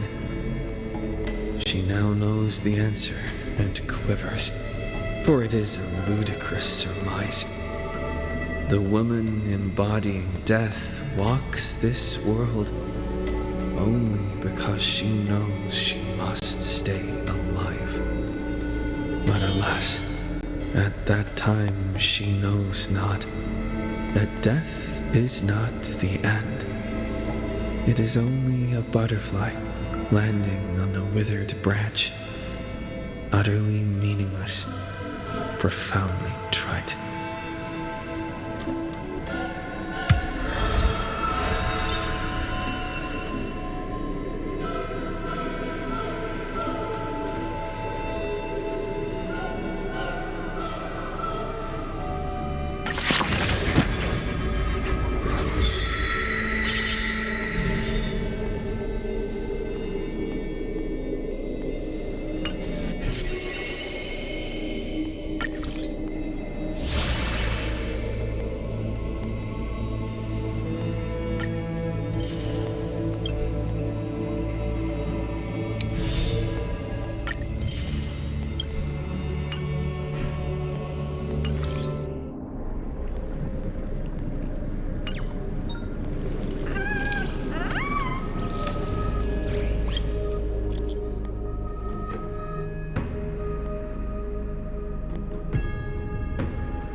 It's still early.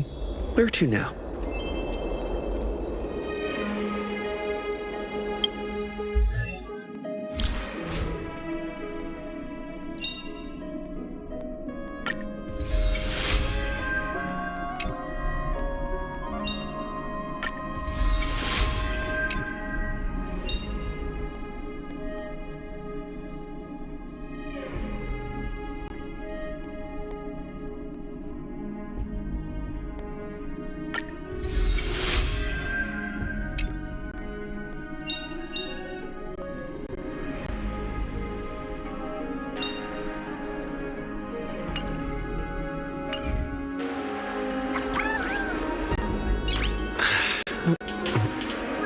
Nice.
Is that all?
I choose you.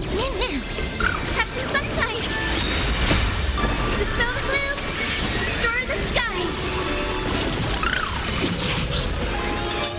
Expand your thinking. Of course.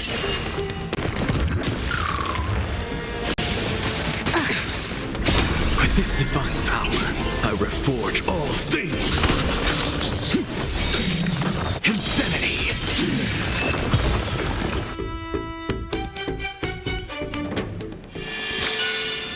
Reach the end of the story in your own way.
nothing but a boy.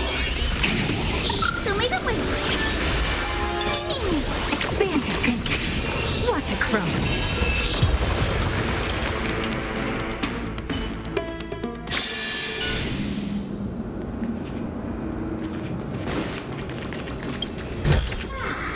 Is that all?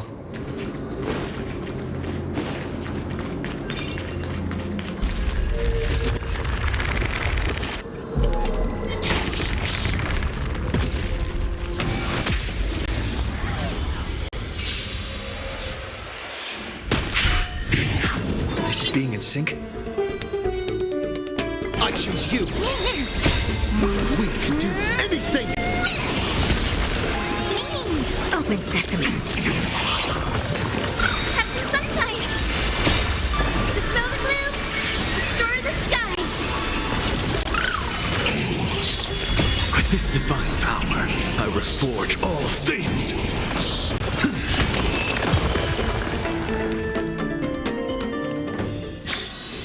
Reach the end of the story in your own way.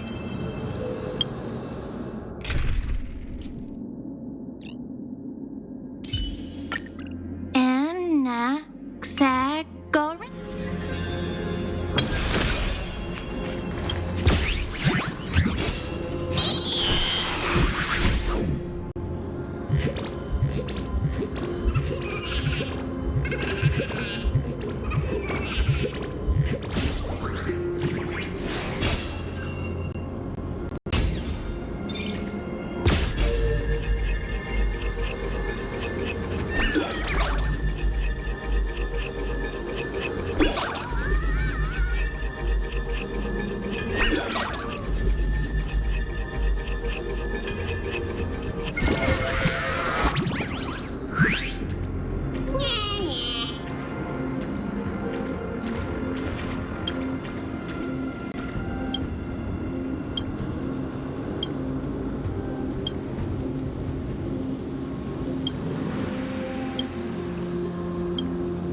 Great. The more the better.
this divine power, I reforge all things!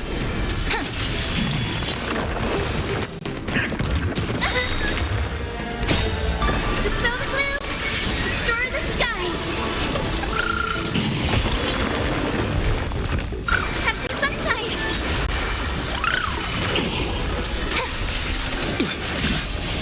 That kinda hurt. I'm gonna cry.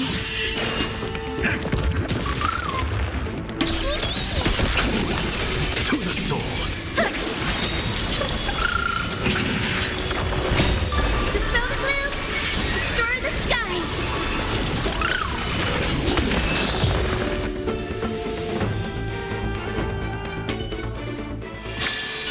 Reach the end of the story in your own way.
you! We can do anything! Insanity! With this divine power, I reforge all things!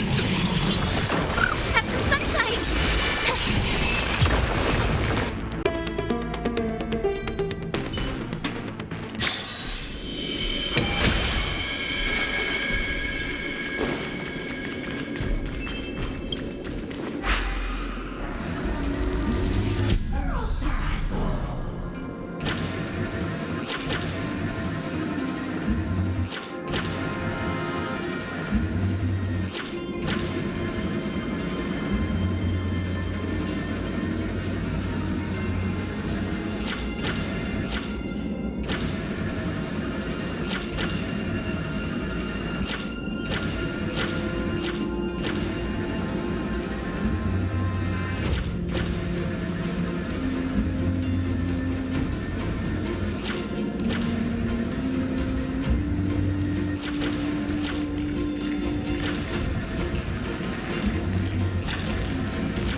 So that's how it works.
No match for me.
So that's how it works.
reforge all things!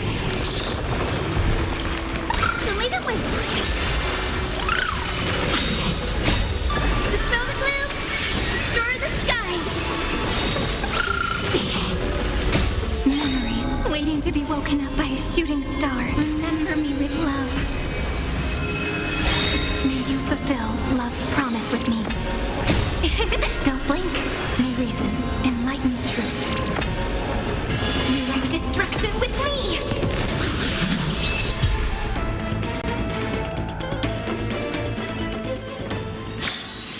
Reach the end of the story in your own way.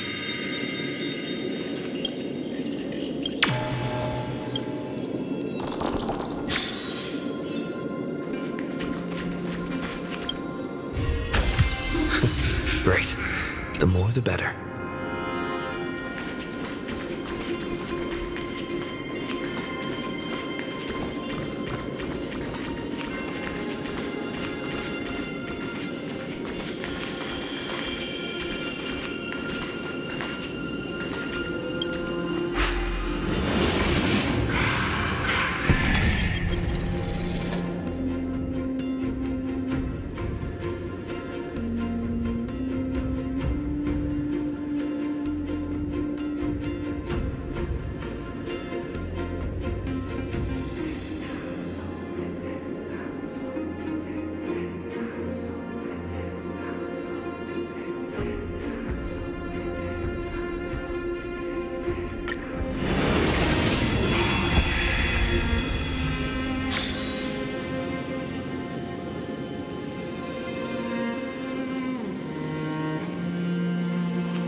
Is that all?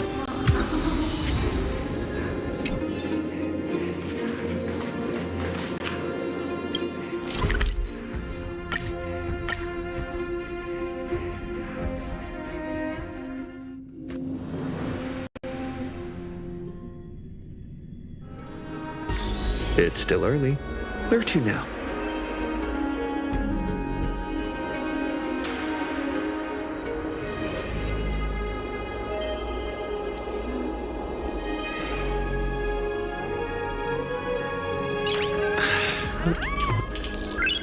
eyes.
It's still early. Where to now?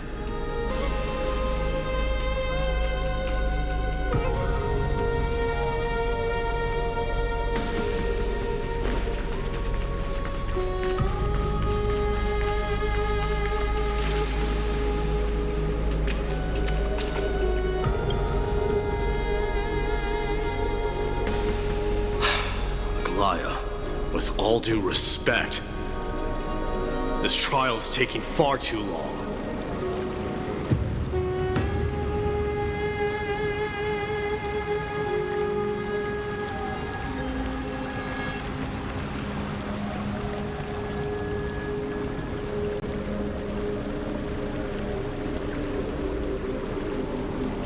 What do you think of this, Trinan?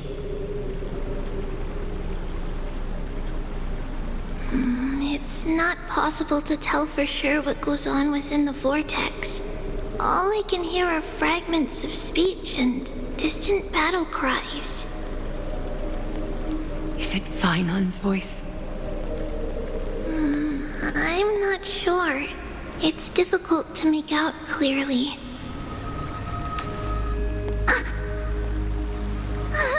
Wait, no! Lady Trinan. Snowy's voice. I can't hear him anymore.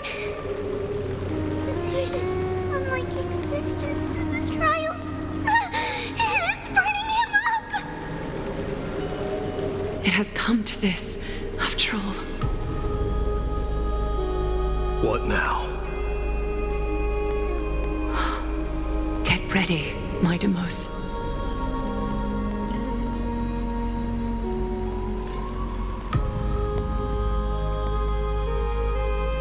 Why would we? The core flame is important to us, but it's beyond absurd to even consider sacrificing him to the Titans. As I promised you, Aglaya, I will intervene in the trial this time to bring your deliverer out to safety. But that's as far as I will go.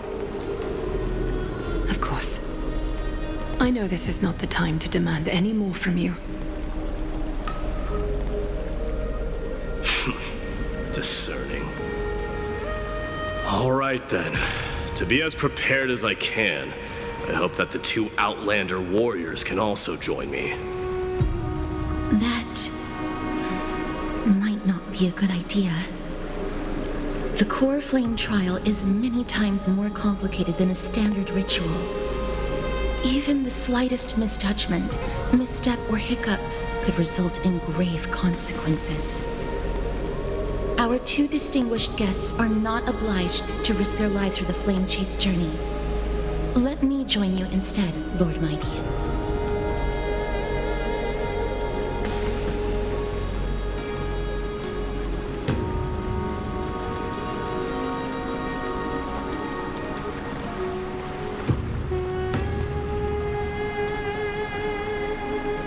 No. Someone should stay outside in case we need help.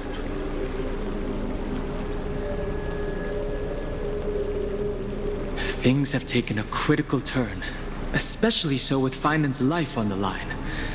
Of course, we Nameless will do what is necessary. How should we help? Join me in the trial to look for Finon.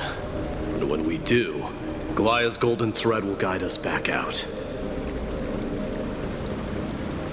Assuming we survive Nikador's wrath.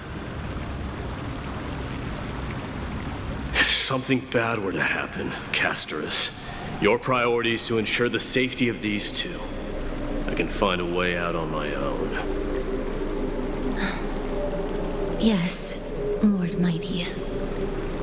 Thank you both for your valor. Time to get to work then.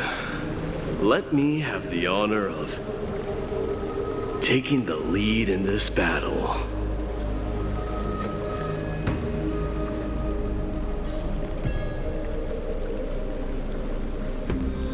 May that warrior be safe from harm. When you are...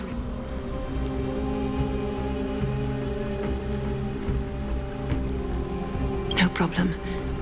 We should only begin when everyone is fully prepared.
warrior be safe from harm.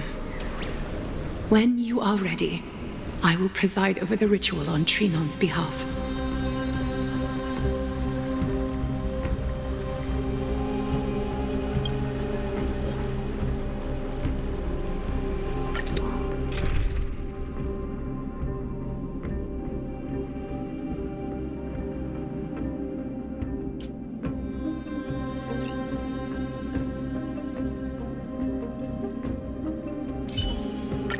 I'll help take some of the pressure off.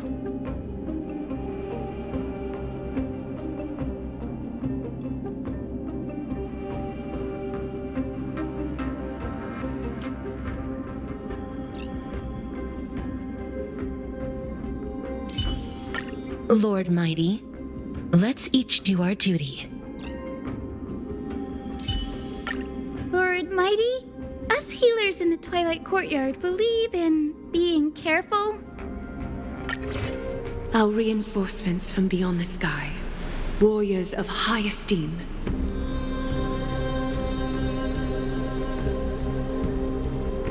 Please close your eyes and hold your breath.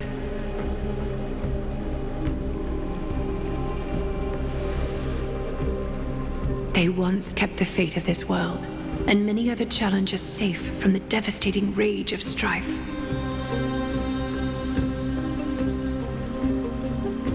They now seek to venture deep into the trial of divinity and prove their will to destroy our enemies, as foretold by the prophecy. When the hammer of strife strikes the anvil of the warrior, the heat and impact will leave behind scars, and between them, a demigod shall rise. Very well. Come forth then. Souls foreign to this realm, and warriors in the making.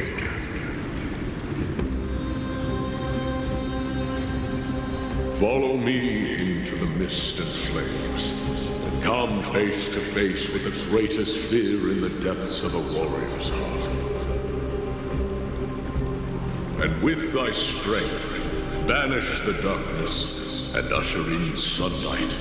Let all lost souls find courage on a long journey back home.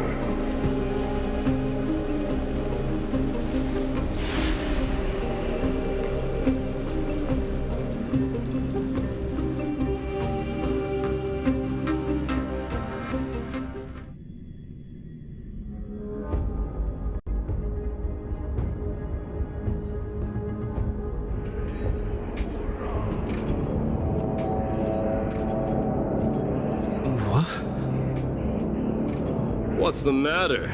Surprised? Where there's strife, there's carnage. It shouldn't come as a surprise to see such a sight in Nikidor's trial.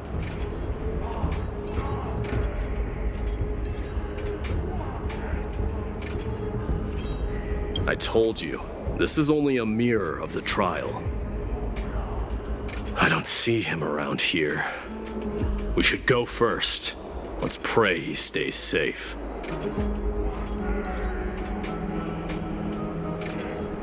Huh. The greatest fear in the depths of a warrior's heart, huh? So, this is what he fears the most.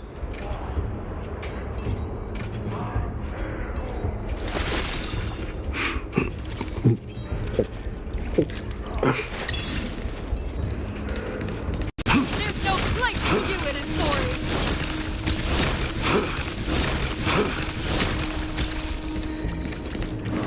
A disaster for Akama. You won't get away from no one, vermin!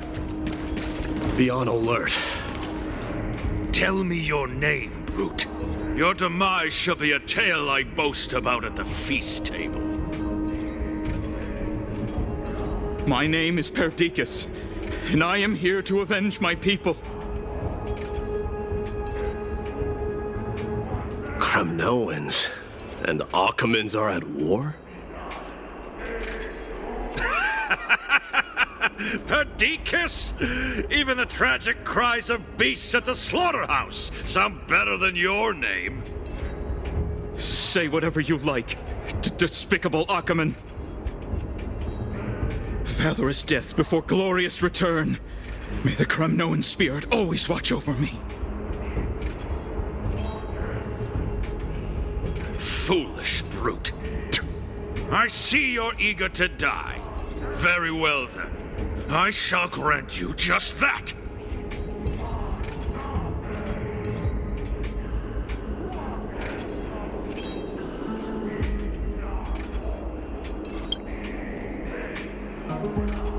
You are... Oh. So the Alpha Brute has found his way here. It's a pity, though. You're too late. You will never stop the Holy City's army. Watch as I make this pathetic warrior of yours the first sacrifice.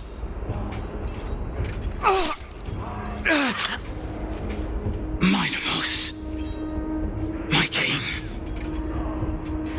avenge me.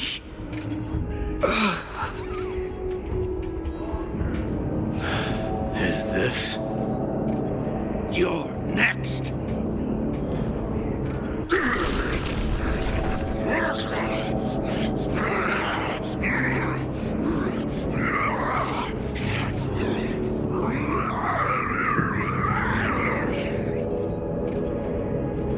Face your death, cowardly king!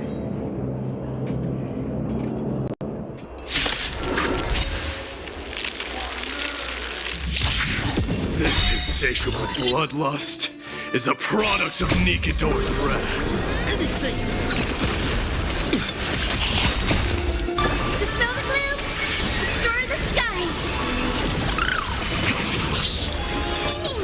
Root here. So may the wind! Embrace a new life.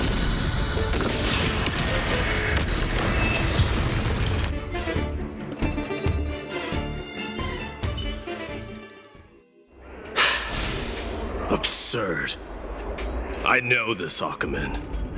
Strife contorted an honorable warrior into this perverse and twisted being. And that horrible noise. I can hardly suppress my bloodlust when it sounds. This battle cry must have gone to Phainon. That's why he lost himself. What a useless fool.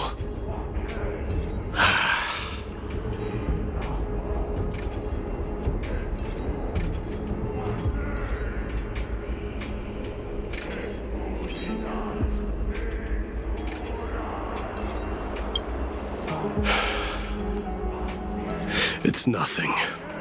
Let's go. That voice is Cartonis? Not you too, Cartonis. Mighty Mos you are. Destroyed all the wicked king. Here to take my life finally.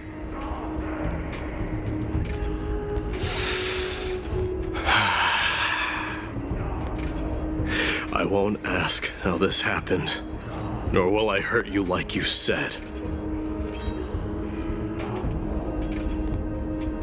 I just need you to tell me where Phainon is.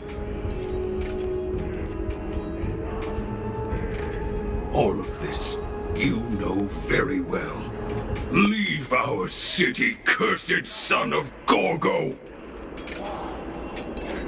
I have no intention of hurting you, Cartonis. Humiliate me you shall not! Leave! Get out of Okima! Get out! Symbol of your sovereignty, take it! Signet of Kremnos, bask in blood-soaked glory, your kind alone! This is... Mother's signet? It's here again. I knew it. Ha! finally gone mad, despicable vermin have. With your mad king, perish together in that maelstrom of battle! Enough!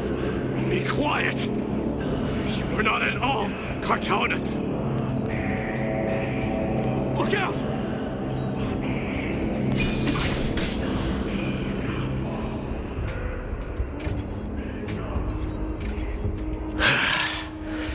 Nice move. You too. Wait. He seems calm and composed, unlike the rest. Sane enough to communicate, it seems. Hey, gray-haired warrior. Tell me. What was the last thing you said to me before I parted the waters at the Scale Gorge waterscape? Parted the waters?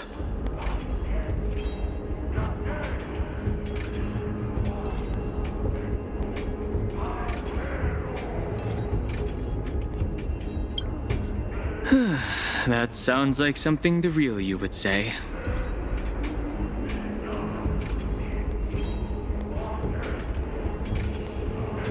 It wasn't easy, but I finally found you two.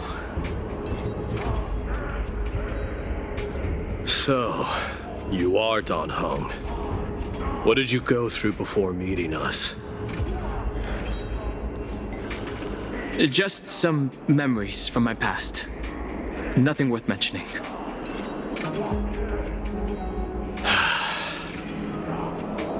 You mean you saw your past too? The trial of strife is a vicious one, all right. What are you thinking? This might not be a single person's trial, but an arena for every challenger to engage their own delusions in a bloody battle. I saw someone from my past a while ago. Someone Phynon has never met.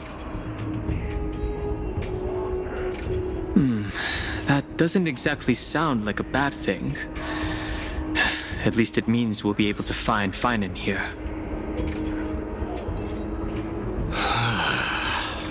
We can only hope this battlefield is nowhere as extensive as I imagined it to be. Let's first follow the sounds of battle to their source.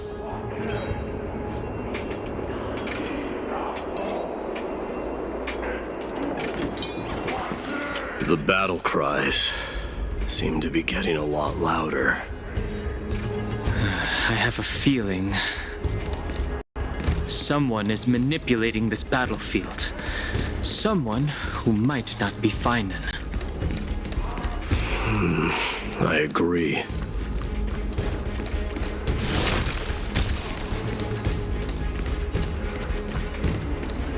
This will be the end of you Outlanders! Go find your friends in hell! Curse it. Just as I thought. This is where the battle cries were coming from. The true entrance to Nikador's trial.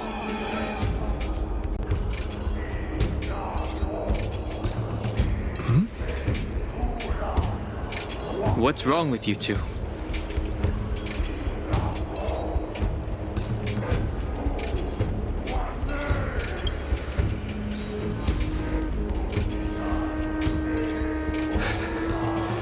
I'm seeing him for the first time, but there's no doubt about it. What I'm sensing can only be Strife's bloodlust. The one manipulating this battlefield is Nikador themselves.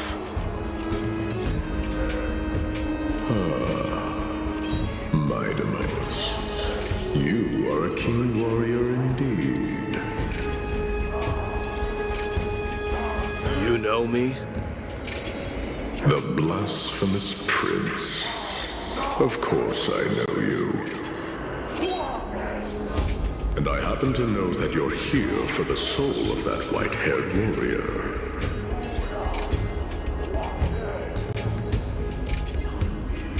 Great. Let's cut to the chase then. Hand over that poor excuse for a sword master, so we can be done with this farce. No.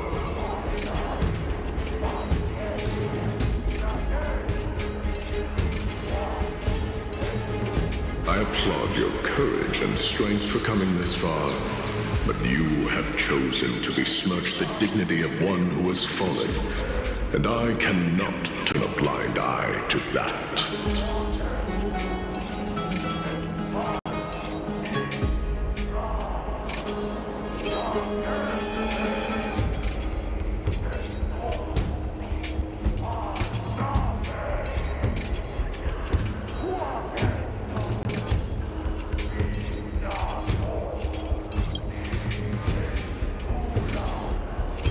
One who has fallen?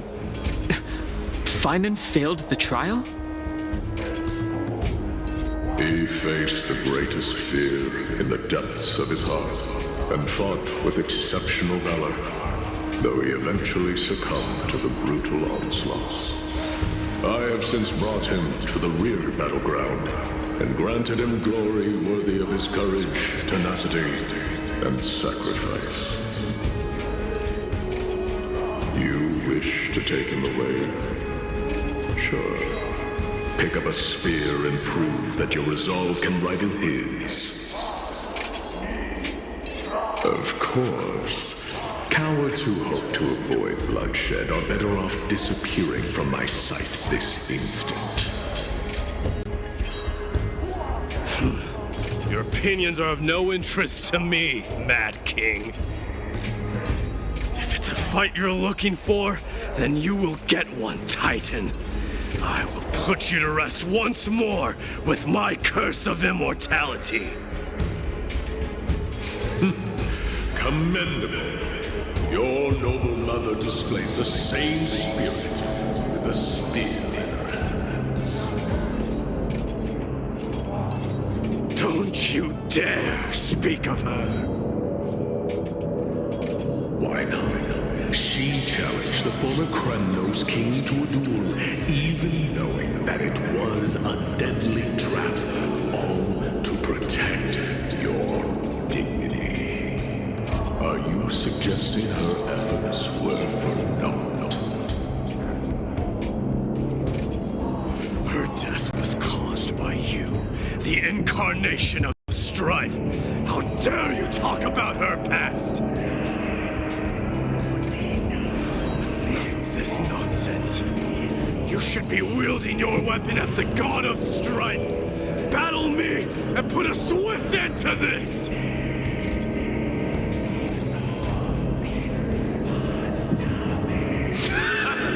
Your hatred is as clear as day, my Demos.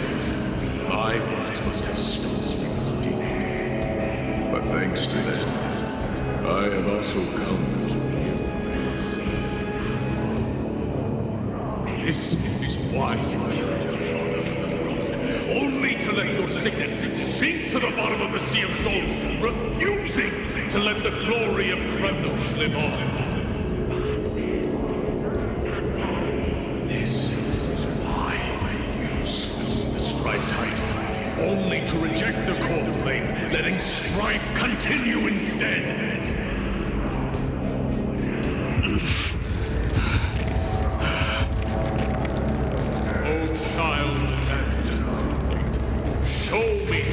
You are capable of. Show me if you have the power to put out the flames of your very own destiny.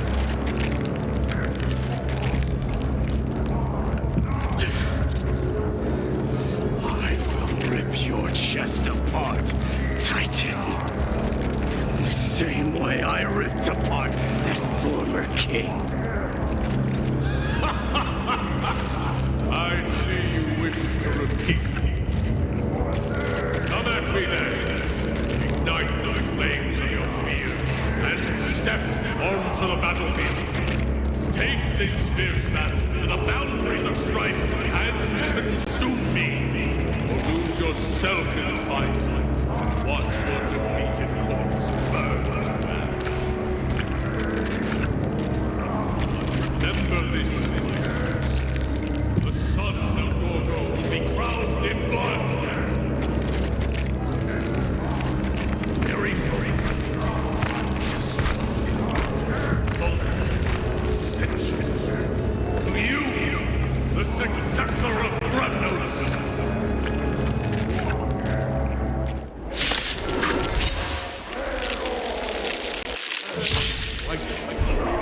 was no match, yet he chose to fight till his very last breath.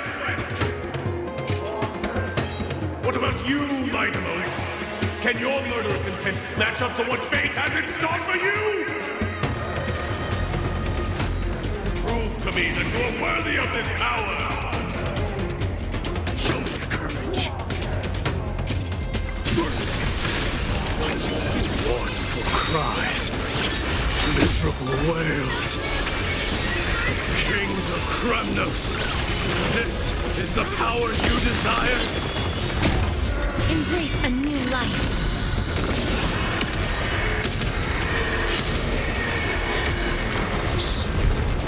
In the name of fairness, I grant you the blood of strife. This raging power, I can hardly contain it.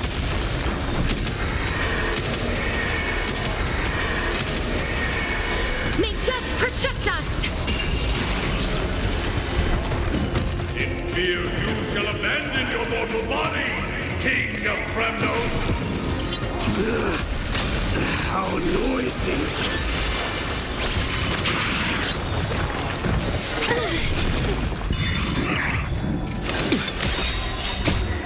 We can do anything! Forever do! Now accept your punishment. Root here. Fury upon you!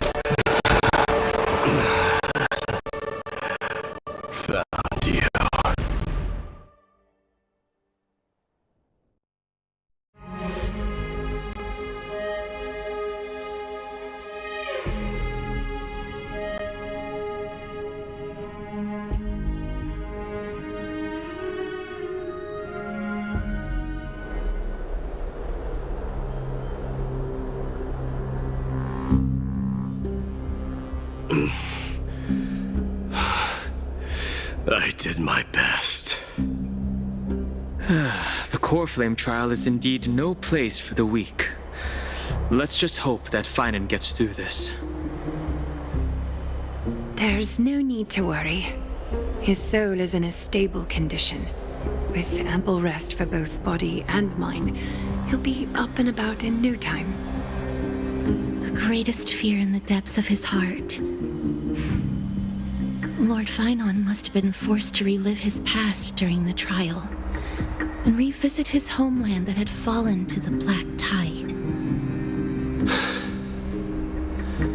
In all likelihood.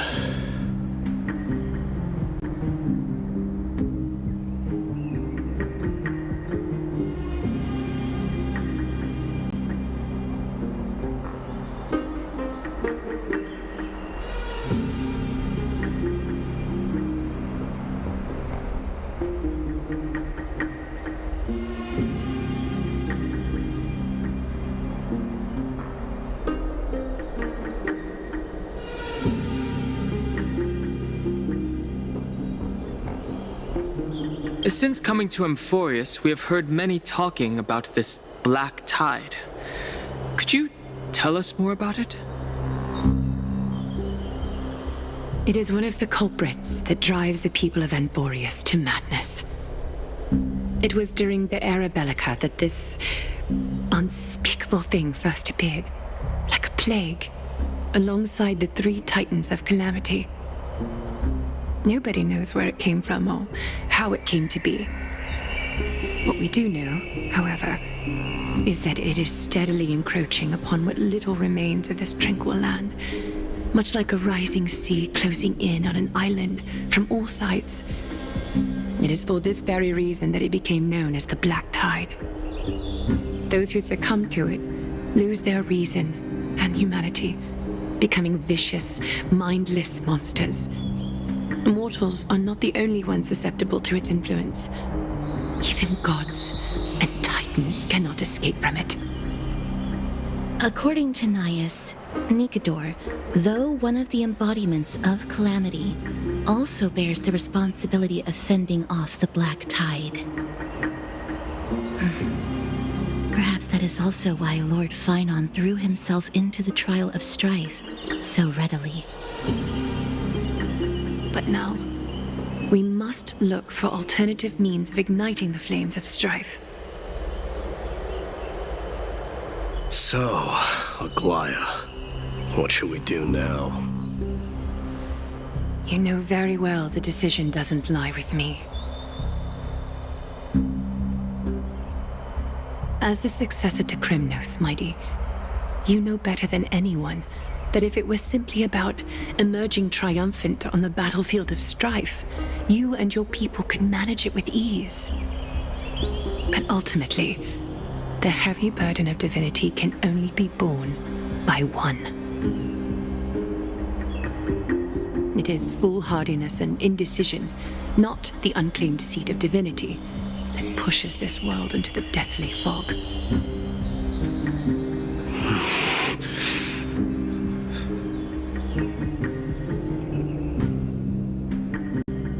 The Black Tide.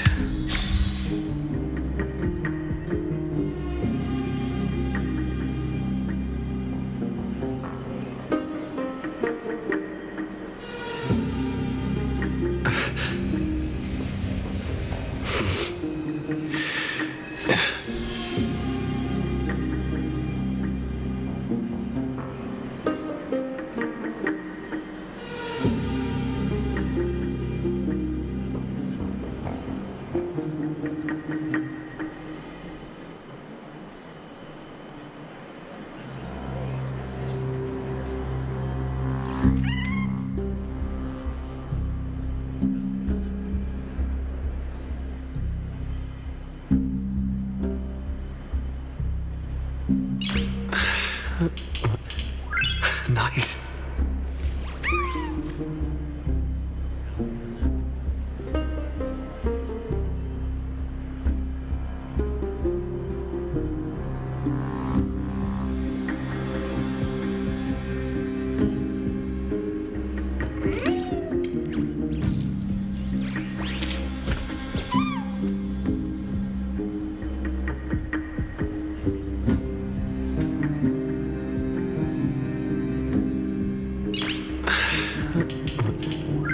Nice.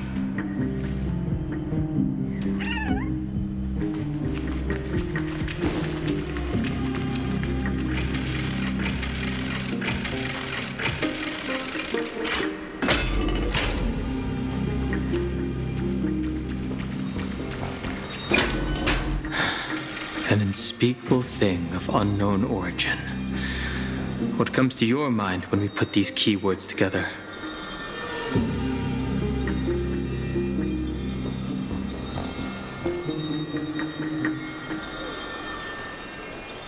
A hypothesis like that has never occurred to me, I must admit. But considering how the Leviathan hasn't been sighted in the universe for hundreds of Amber eras, I think the possibility of it being the culprit is minuscule. Let's think about the various characteristics of Amphoreus instead. An isolated world of eternal night, being eroded by an unknown power. This has been bothering me for a while now. Everything we have seen thus far suggests that Amphoreus wasn't always isolated from the rest of the universe. Be it the birth of the Titans or the encroaching Black Tide, none of these can be explained as a natural progression of a civilization. There must be other reasons for its current state of isolation. It's just... If the cancer of all worlds is truly the culprit, then we should have observed certain phenomena, explicit or otherwise, by now. But that isn't the case.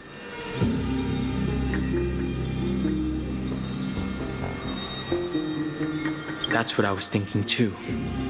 From past experience, the destruction has always been involved in some way when it comes to a world corrupted by Stellaron. There are several other unanswered questions too. My My gut feeling is that things here are not as simple as they seem. Furthermore, what happened in Penacony also proved that the appearance of a world may not necessarily be due to the influence of just one path.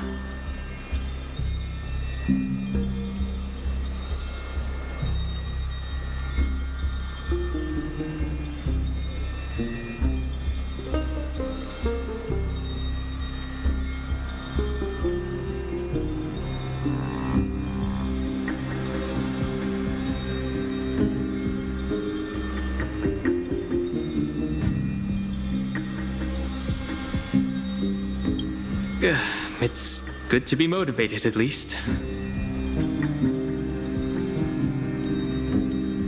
For now, let's just take things as they come. The Black Tide could be a good starting point. Since Nikador has fallen, those who are suppressed by them will no doubt begin to counterattack now. It seems our trailblazing expedition is growing in significance.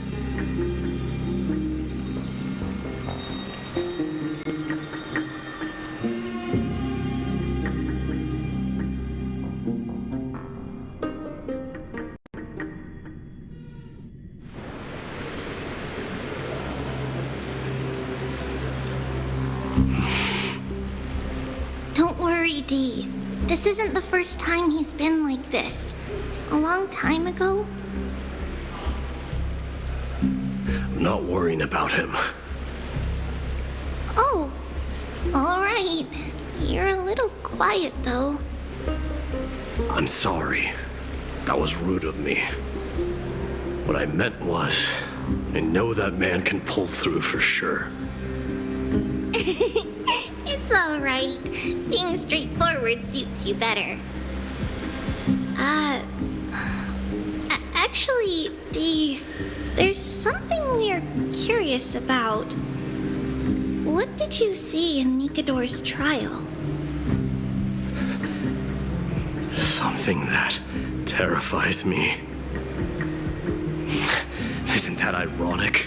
There shouldn't even be a word for fear in the Kremnoan language. Do you think you stand a chance against that thing that terrifies you? Is this also part of your grand scheme? What do you mean? Aglaya knew that Phynon might fall. And she expected me to take his place. That was the plan all along, wasn't it? Yes. Looks like you know everything. I have no intention of condemning you for it. The Flame Chase journey is not a game, and I have long understood this. The downfall of strife, and the ever-growing threat that the Black Tide poses, if Circes and Ornyx are also impacted, the ramifications will be dire. They are the only two Titans who are still lucid and willing to coexist with humanity. Regrettably, I do not hold the key to completing the trial. If I wish to conquer that fear, I need the assistance of my fellow Kremnoans. Give me some time to speak with my people. It won't take long, I promise. I see. There is strength in numbers, but you must know that the trial to become a demigod is ultimately meant for only one individual. Dee, your people, they have been eagerly awaiting a new king all this time, haven't they? If you take on the divine role, they will have no reservations about following your lead. After all, you're the hero of Castrum Kremnos. I once was. But Lady Trebios, therein lies my deepest fear. We'll talk again later. I'll be back. Dee? Regardless of what happens, we will always be there for you. Thank you. The person I'm looking for is probably in the hot bath. I should go take a look.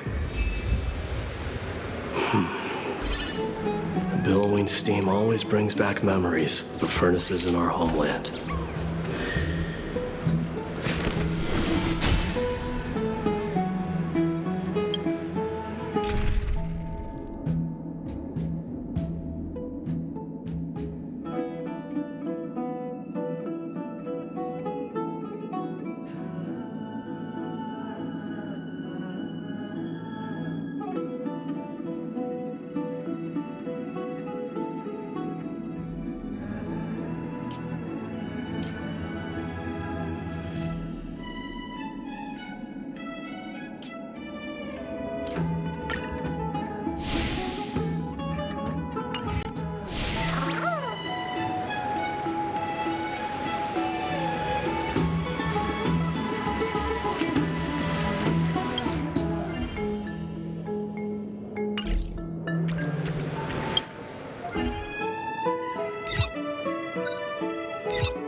Children left unattended by their parents?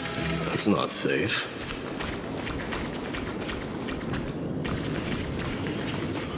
You shouldn't run around in here, kids.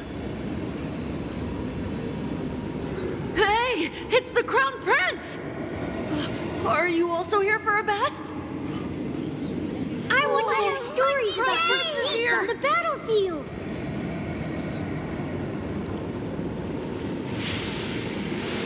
The Crown Prince.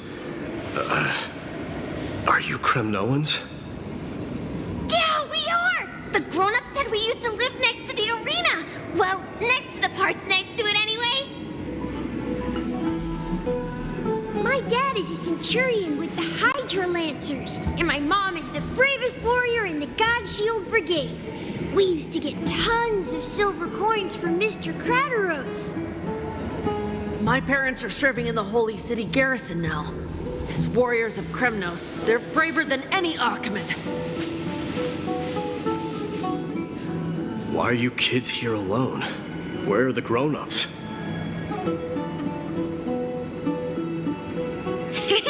Mom and Dad were asleep, so we snuck out to play hide and seek with Mr. Crateros. That old man can be such a child sometimes. Do you know where Crateros is? I happen to be looking for him. Sorry, I don't. Come to think of it, we haven't seen him in a while. Did he get lost while trying to find us? No way! Mr. Crateros is a member of the King's Aegis. He's the best at hunting down enemies. He was counting near Verax Lea when we went to hide. I thought about taking a peek, but who knows if it might be a trap he set. It was prudent of you to be cautious. So, which Verax Lea was he with? Just take a few turns after you go out from here. It's close to the bats. All right, I'll go look for him. You should consider the game over and head home for now. And don't play around the hot baths again. Wait, Your Highness! Is there something else? I heard you retrieved Nicodor's core flame. Does that mean we get to go back home soon?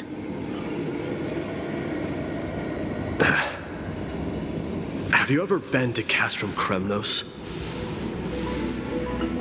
You were all born in the Holy City. and are living lives no different from the Akamans. Everything you know about our people comes only from the tales of others. You have never even witnessed the blade in the sky with your own eyes. How, then, is a city you've never seen your home? Because this place is definitely not home. Mom and Dad told me that the children of Kremnos are born to wield swords and fight on the battlefield. They also said that the Kremnoan detachment led by the Crown Prince is the bravest army across all of Amphoreus. No one can defeat them. The kids in the Holy City don't play with us. The moment they find out that our parents are Kremnoans, they shun us.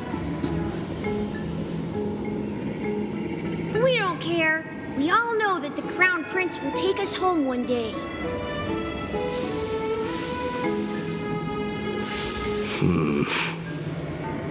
That time has not yet arrived.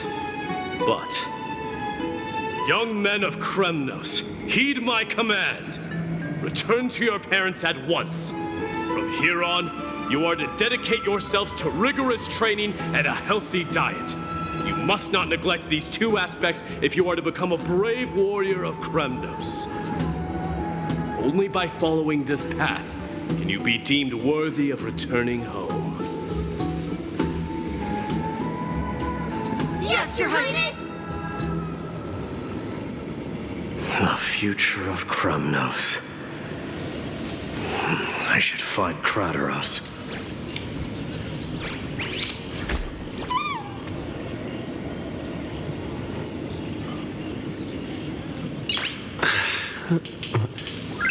Nice.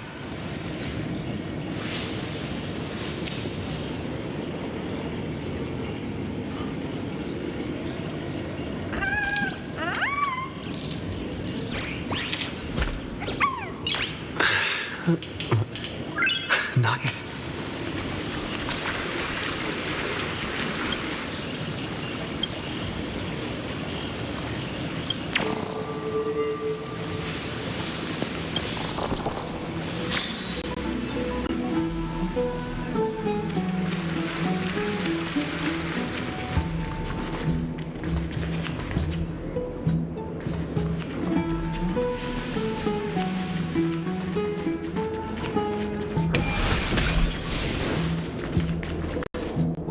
There he is. Rat! Oh, it's the Crown Prince of Castrum Kremnos. Get a grip. We're here by order of the Council of Elders. Even the Chrysos heirs have to think twice before doing anything to us. Out of my way, lackeys of the Council. The Civil Guard of Akama is on official duty. Please keep out of this area. Calm down, my lord. Play nice. Don't make me repeat myself. I'll allow you to pass this time, but just this once.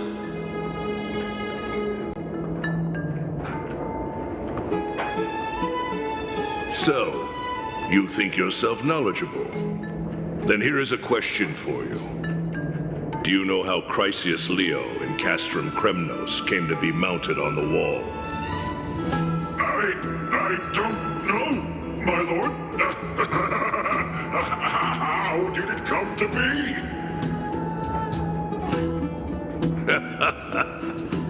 Let me enlighten you. A long time ago, the founder of Castrum Kremnos led a group of warriors to hunt down a lion on the outskirts of the city of Tritos. That vicious beast had been a menace for years, and the bones in its den were stacked even higher than the peaks around Akama. But do you know what happened? Nary a moment had passed after the beast's head peeked out of its den, when the Kremnoan warriors surged forward and brought it down within the blink of an eye, shattering its knees with a single strike. And then... why are you red-faced already? We haven't even gotten to the best part yet. It's your storytelling, my lord.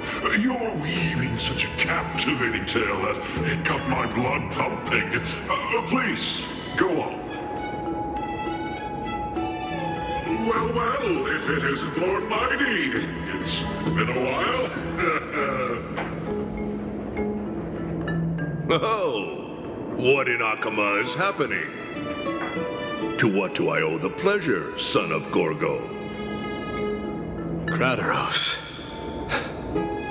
My esteemed teacher. Let's talk somewhere else, Mighty Mos. I'm tired of speaking with this silly lion. What about the Council's informants? Those two hyenas are nothing but scavengers of rotten meat. They couldn't bite even if they tried. They can follow us if they want to. Let's go.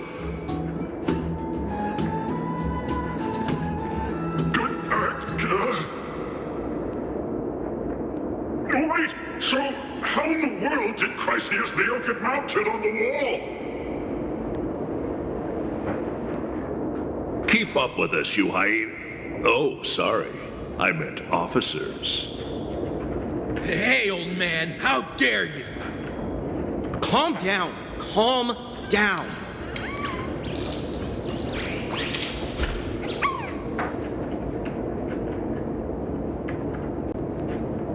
Don't fall behind now. Unless you want to upset our friends here. Don't you dare try any tricks with us.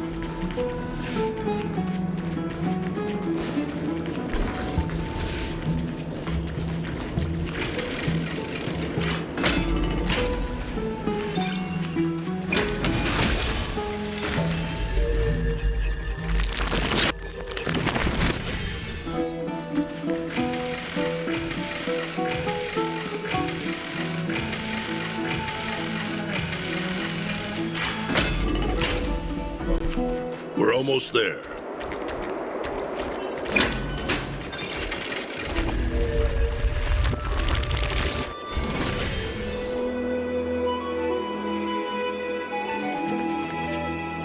Why have you stopped?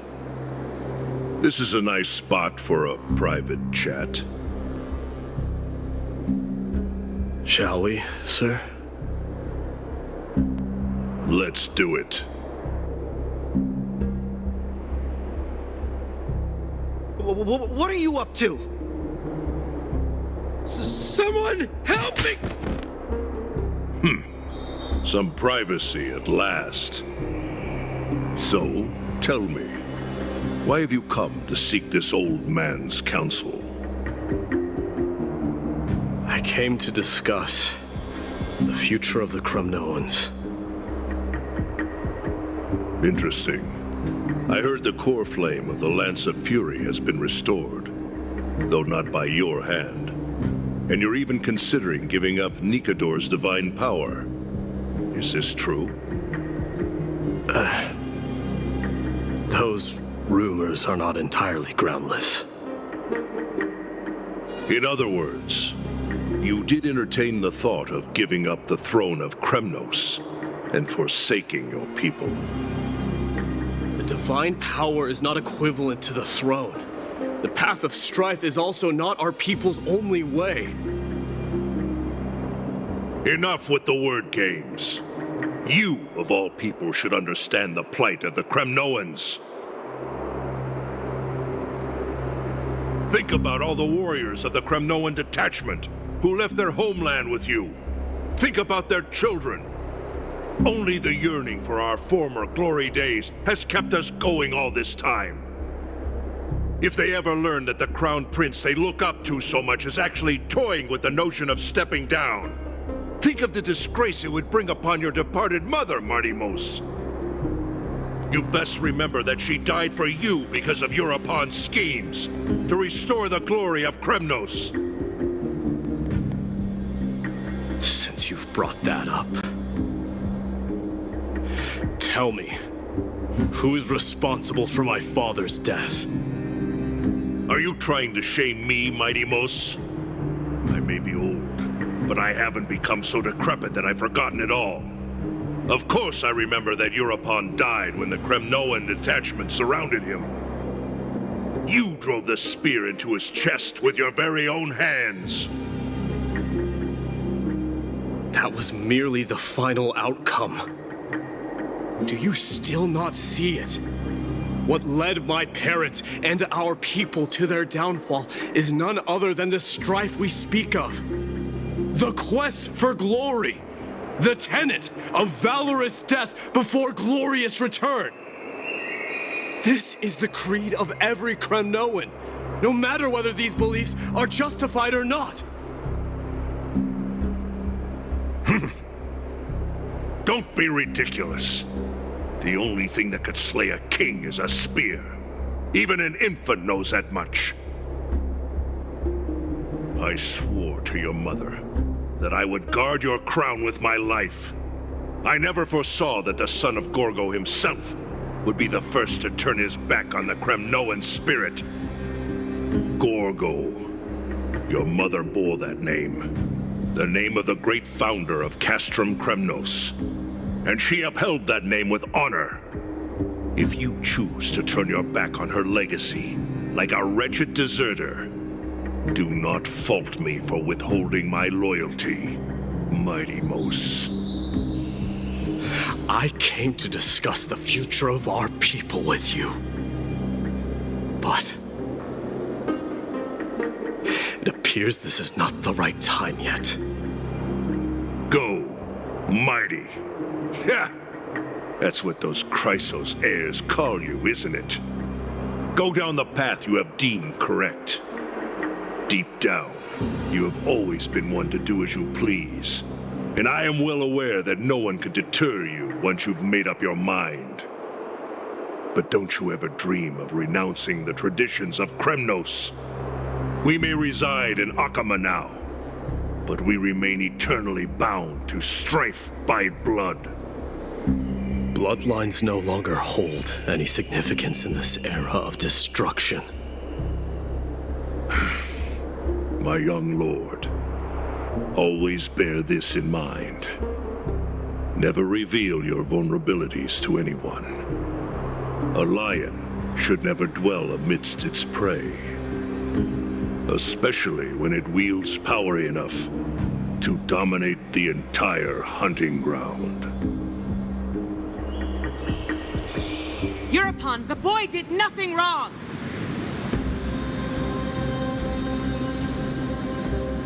This is murder! Do not sully the noble name of Kremnos with the blood of an innocent child. You mustn't reveal your weaknesses to the enemy. Enough! My decision is final. We must use this child's life to preserve the soul of the great Nikador. We must save Castrum Kremnos. Don't be absurd! Those tiny hands lack the strength to even lift a spear. Do you truly believe him a threat to Castrum Kremnos? You'll be ending the bloodline of Kremnos if you do this. Our millennia-old glory will become nothing more than a joke. Have you forgotten that we Kremnoans place no value in bloodlines? It is through pure bloodshed and slaughter that the kings of Kremnos have ascended to the throne. As for our millennia-old glory, it has always been a joke in my eyes. Glorify it all you want, but it will not alter the nature of slaughter. Those who revel in it are but murderers. They are no more noble than the most monstrous beasts in Amphoreus. Enough with your words! Among all the kings of Kremnos, which one did not inherit the crown only after plucking it from the lifeless body of his father? But listen to yourself now. Do you truly believe you can cleanse the blood from your hands through mere words alone? Nay, quite the contrary. I will end this cycle of bloodshed. Starting with this child. With these blood-stained hands, I will end it all! Your failure is inevitable, European. You are just a coward who can only raise his blade against his own child!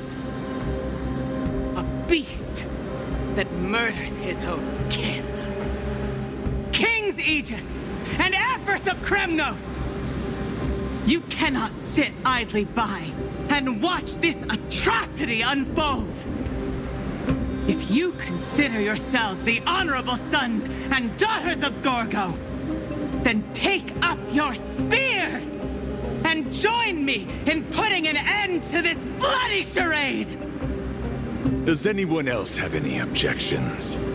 If so, come forward with your spear and prove your mettle! Understood. 5, 4, 3. No one dare stand by my side. Cowards!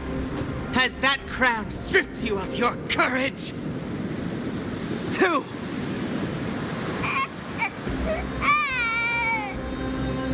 One.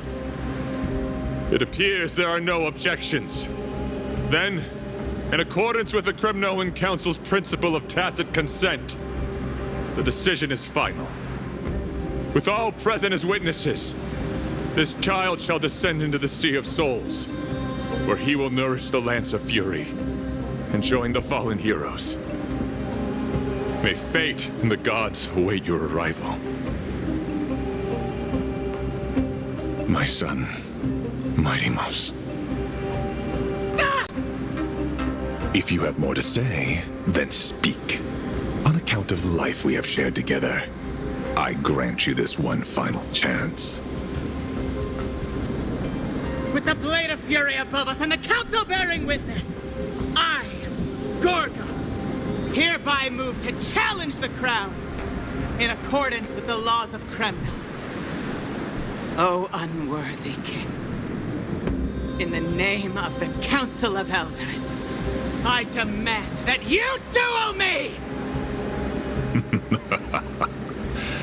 Very well. We shall see who the Kremnoan blade strikes down. Mightimos, my son. They all tell me to forget. But how could I ever? The son of Gorgo will be crowned in blood. If there is no Kremnos without the crown, then I shall seize the crown and smash it to pieces to bring the people to their senses.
Mister, you're awake.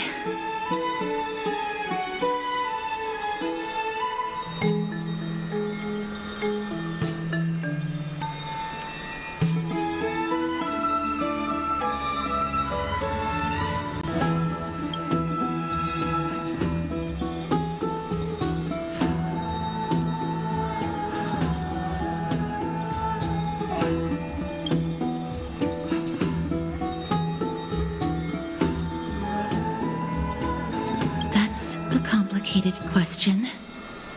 I'm not sure I can answer that.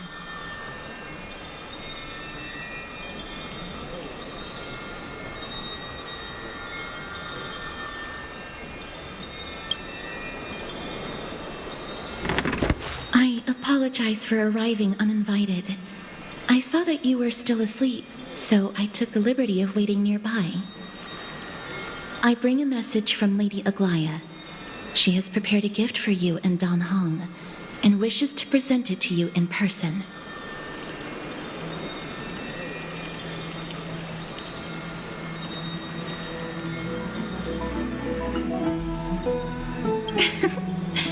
I'm glad you're in good spirits. All right, let's set off.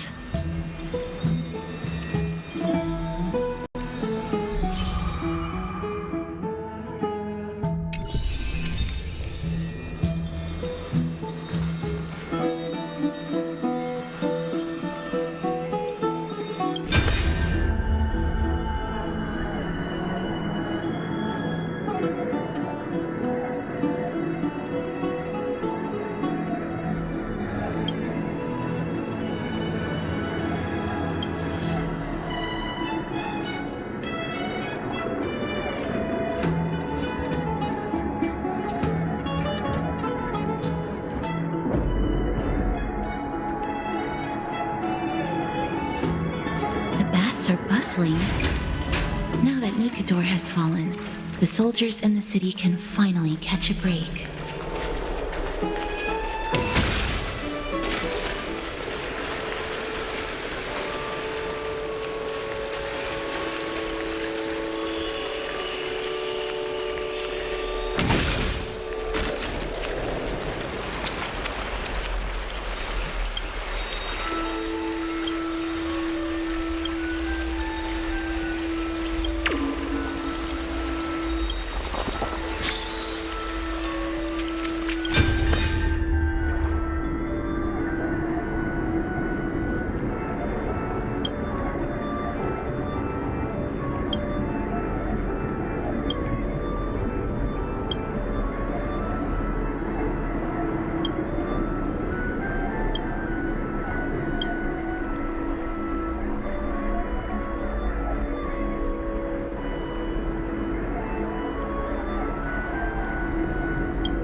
May my music bring you serenity.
Is that Lady Trevi and Lady Trianne?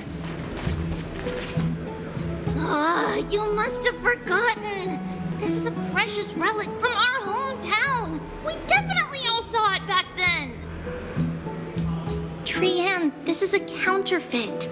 We both know it's impossible for something this fragile to have survived all those years in one piece. Nothing is impossible. We are fragile too, but we still got through those sad times. Look at that color and how it glitters in the light. It's exactly as we remember it. I'm you buy it. If someone else gets to it before us, we'll miss our chance forever. Calm down, Trianne. You need rest. Please, there's no need to fret. If you need more time to make a decision, I can put this aside for you until tomorrow. Or until you're ready? No, it's all right. Trianne is just... she'll come to her senses tomorrow. We'll be off first. Trianne is just... what? Trianne is super mad, that's what! You've forgotten all about Mama! Mama gave us something just like this before! Trianne...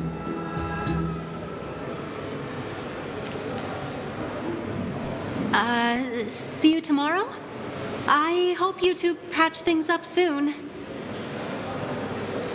See you tomorrow. May the winds of fortune bless you.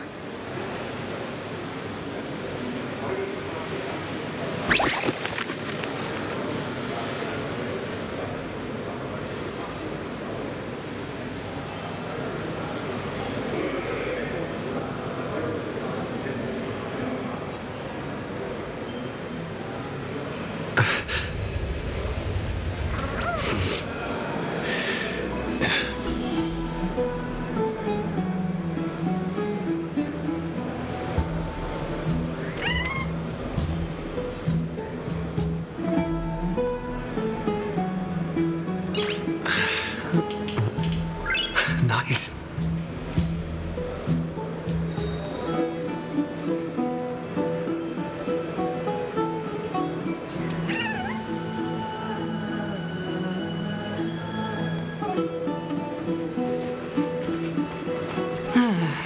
It's so hard to understand what they're thinking sometimes. Excuse me, if you don't mind, could you tell me what Lady Treby and Lady Trianne were discussing just now? Oh, it's Miss Casterus. It's been a while. Well, honestly, I'm not quite sure myself. See, I have a little hobby of collecting handicrafts. Some time ago, I found this trinket being sold at the Marmorial Market and bought it to use as decoration at my stall. When Lady Treby and Lady Trianne walked by earlier, Lady Trianne happened to catch sight of it and promptly insisted that it was a precious memento from her hometown. But Lady Treby believed it to be a counterfeit. She said it couldn't possibly be from Yanisopolis. The likelihood of such fragile glassware surviving the Chrysos War is simply too low. For some reason, Lady Trianne became awfully upset after hearing that. I see.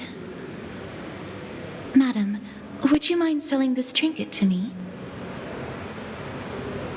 Certainly. It's just... if it truly is a relic from Yanisopolis, it could be worth a small fortune. Miss Casterus, I'm running a business here after all, so... I understand. Feel free to name your price.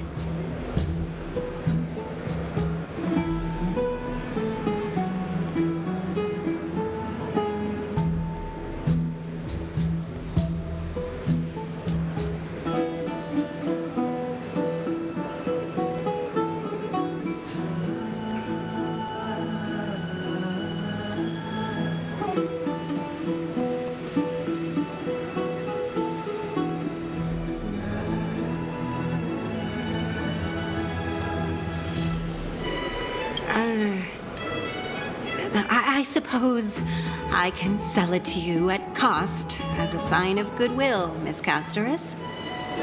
Just promise to support my business in the future. Much appreciated. We're lucky that she has a good heart. I'm not not one to venture out often, and while I have some savings, it takes a lot out of me to even talk to people, let alone haggle. Had it been another merchant, I would have been set back plenty. The authenticity of the piece isn't important. What matters is that it holds special meaning for Lady Trian and reminds her of her hometown.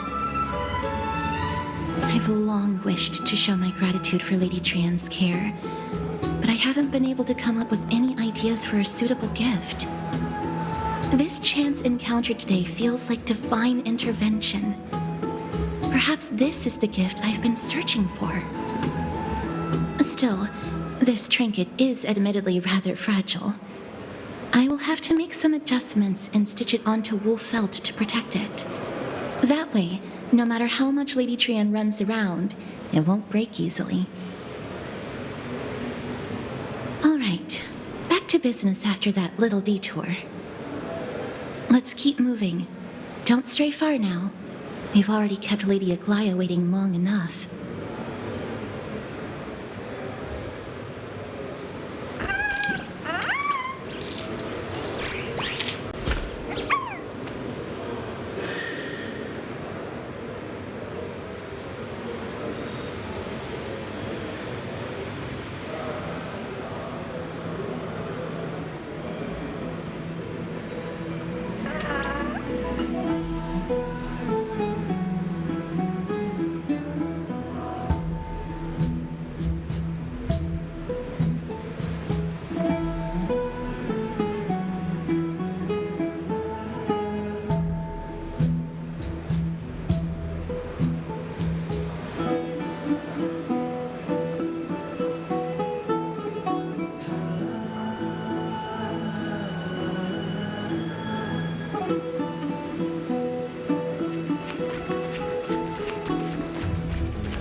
It seems your friend arrived before us.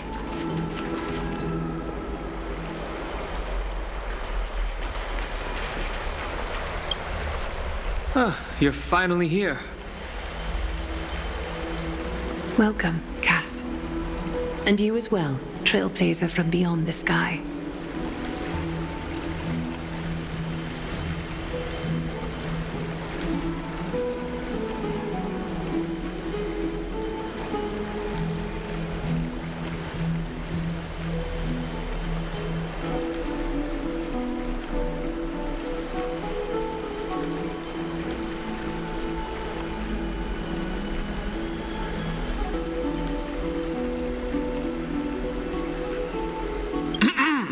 I'm sorry about my companion's behavior. Not at all. It's good to see you bouncing back with such energy after that tough battle. For all that has happened, it was never our intention to drag you two into the battle against Nikador and jeopardize your safety. To express our gratitude for your kind trailblazing endeavors, we would like to present you with the highest honor of Akima. This is the Dew of Divine Blood, brewed from crops nourished by the blood of the Titans. It is said that only 12 bottles existed. The last 3 bottles are now being kept in the treasure vault of Akima. Back in the days of prosperity, Cities fortunate enough to acquire it regarded it as one of the greatest treasures ever. Unsealing it during a ceremony held in honor of two cities' diplomatic ties was the highest form of respect one could show the other.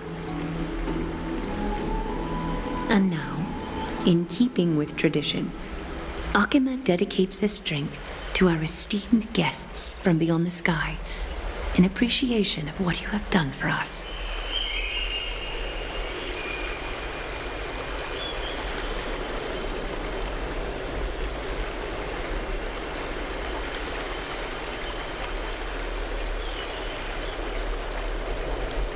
This precious gift isn't simply a token of gratitude, though, is it, Lady Aglaya? Very perceptive, Mr. Dunhung. Your heroic deeds have proven that you come in good faith. With the dew of divine blood as testament, we wish to forge an alliance with the Trailblazers. With all due respect, won't forging an alliance with the Chrysos heirs embroil us in the conflicts within Akima? I'm sure you can understand where our misgivings come from, Lady Aglaya.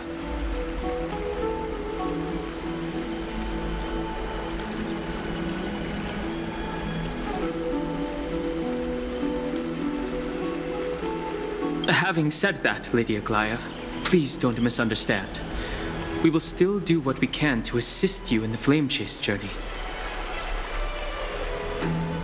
It's just, I've heard of the friction between the Chrysos heirs and the Council of Akima. As outsiders, we are wary of getting caught up in this conflict. Wow! Gray and Danny have sharp eyes indeed. You'd make outstanding members of the Twilight Courtyard.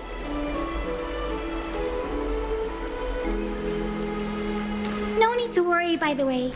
I can tell from Lady Aglaya's tone of voice and micro-expressions that she's being genuine.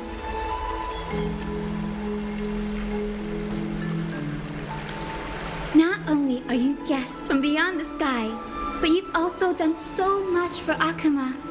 You're practically heroes to us all. Lady Aglaya would never subject you to Aquila's judgment. Huh?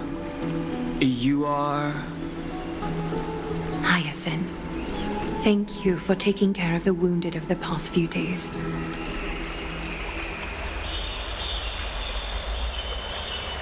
Oh, it's no trouble at all. The patients are very cooperative when we attend to them. I'm just thrilled to see them all going home healthy again. Oh, it's Cassie! Oh, I've missed you.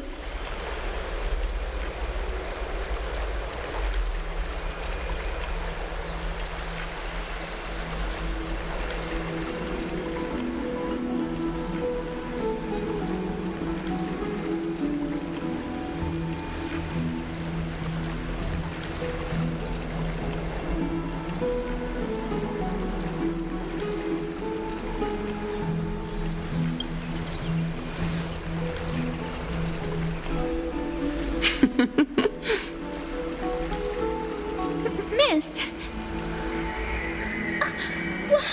You can't say that! Lady Aglaya should always be Lady Aglaya. This girl, she's a natural at making friends.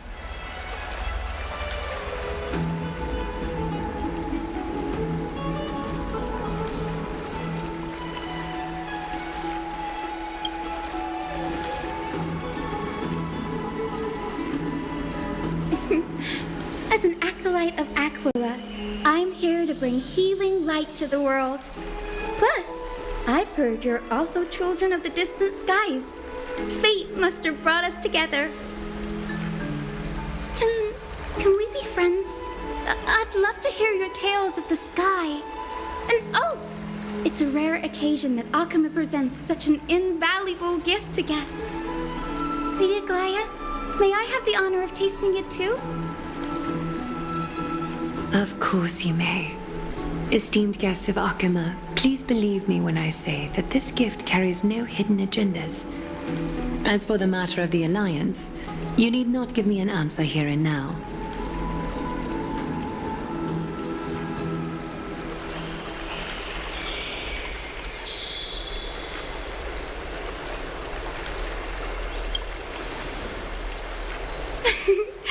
You're mistaken. The capable Lady Aglaia doesn't need my help with things like this. I see. In that case, we will accept this gift from Akama. We welcome the chance to talk with you, Lady Hyacinth. Oh, yay! Then I'll get started on my questionnaire.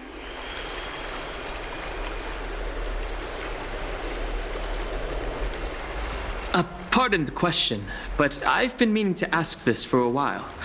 Micro-expressions, tone of voice, questionnaires, are these all part of the usual skill set for Aquila's priests? Allow me to do the honors. This young lady is Hyacinth, assistant lecturer of the new sporists at the Grove of Epiphany and head nurse at the medical institution known as the Twilight Courtyard. Many of the Chrysos heirs suffered injuries during Nikador's attack on Akama, so the Grove sent Lady Hyacinth to treat the wounded in Akama. But what I'm really good at is helping people sort out what ails their mind and spirit. If you're ever feeling troubled, come find me. A little sunbathing in the courtyard will chase all your worries away. So you're a therapist. Thank you. We will keep that in mind. Well, it looks like everything's sorted out now. The patients have also all recovered. I think it's time for me to head back, Lady Aglaia. I would love to keep you in Akama for a few more days, but I would hate to provoke the ire of the Grove. As it happens, Akama intends to send a messenger to the Grove for updates about the research on the Black Tide. We also want to communicate our desire to discuss the retrieval of Circe's core flame at the earliest convenience. Oh, that sounds pretty serious. Lady Aglaia, you can't be asking me to... No need to fret. We won't put you on the spot. Trian will be going there as the diplomatic messenger of Akama, and Castros will be accompanying her. I happen to have a few questions for Professor Anaxa as well, regarding the missing Titan Thanatos. Since this involves Akama's diplomatic affairs, we'll give you some privacy.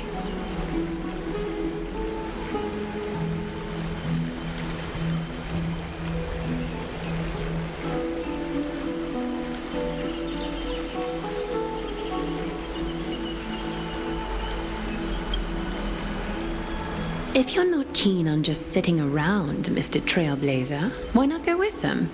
The Grove is a picturesque place, perfect for sightseeing. That's a wonderful suggestion. Come visit the Grove Grade. I'd be delighted to show you around. Sounds good. Gaining more insights into the customs and geography of different regions of Amphoreus is also part of trailblazing. In that case, do bring this spindle along with you.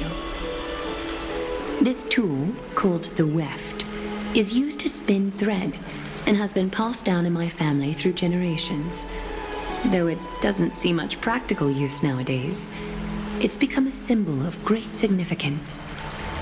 In this respect, it is the perfect token to represent my will.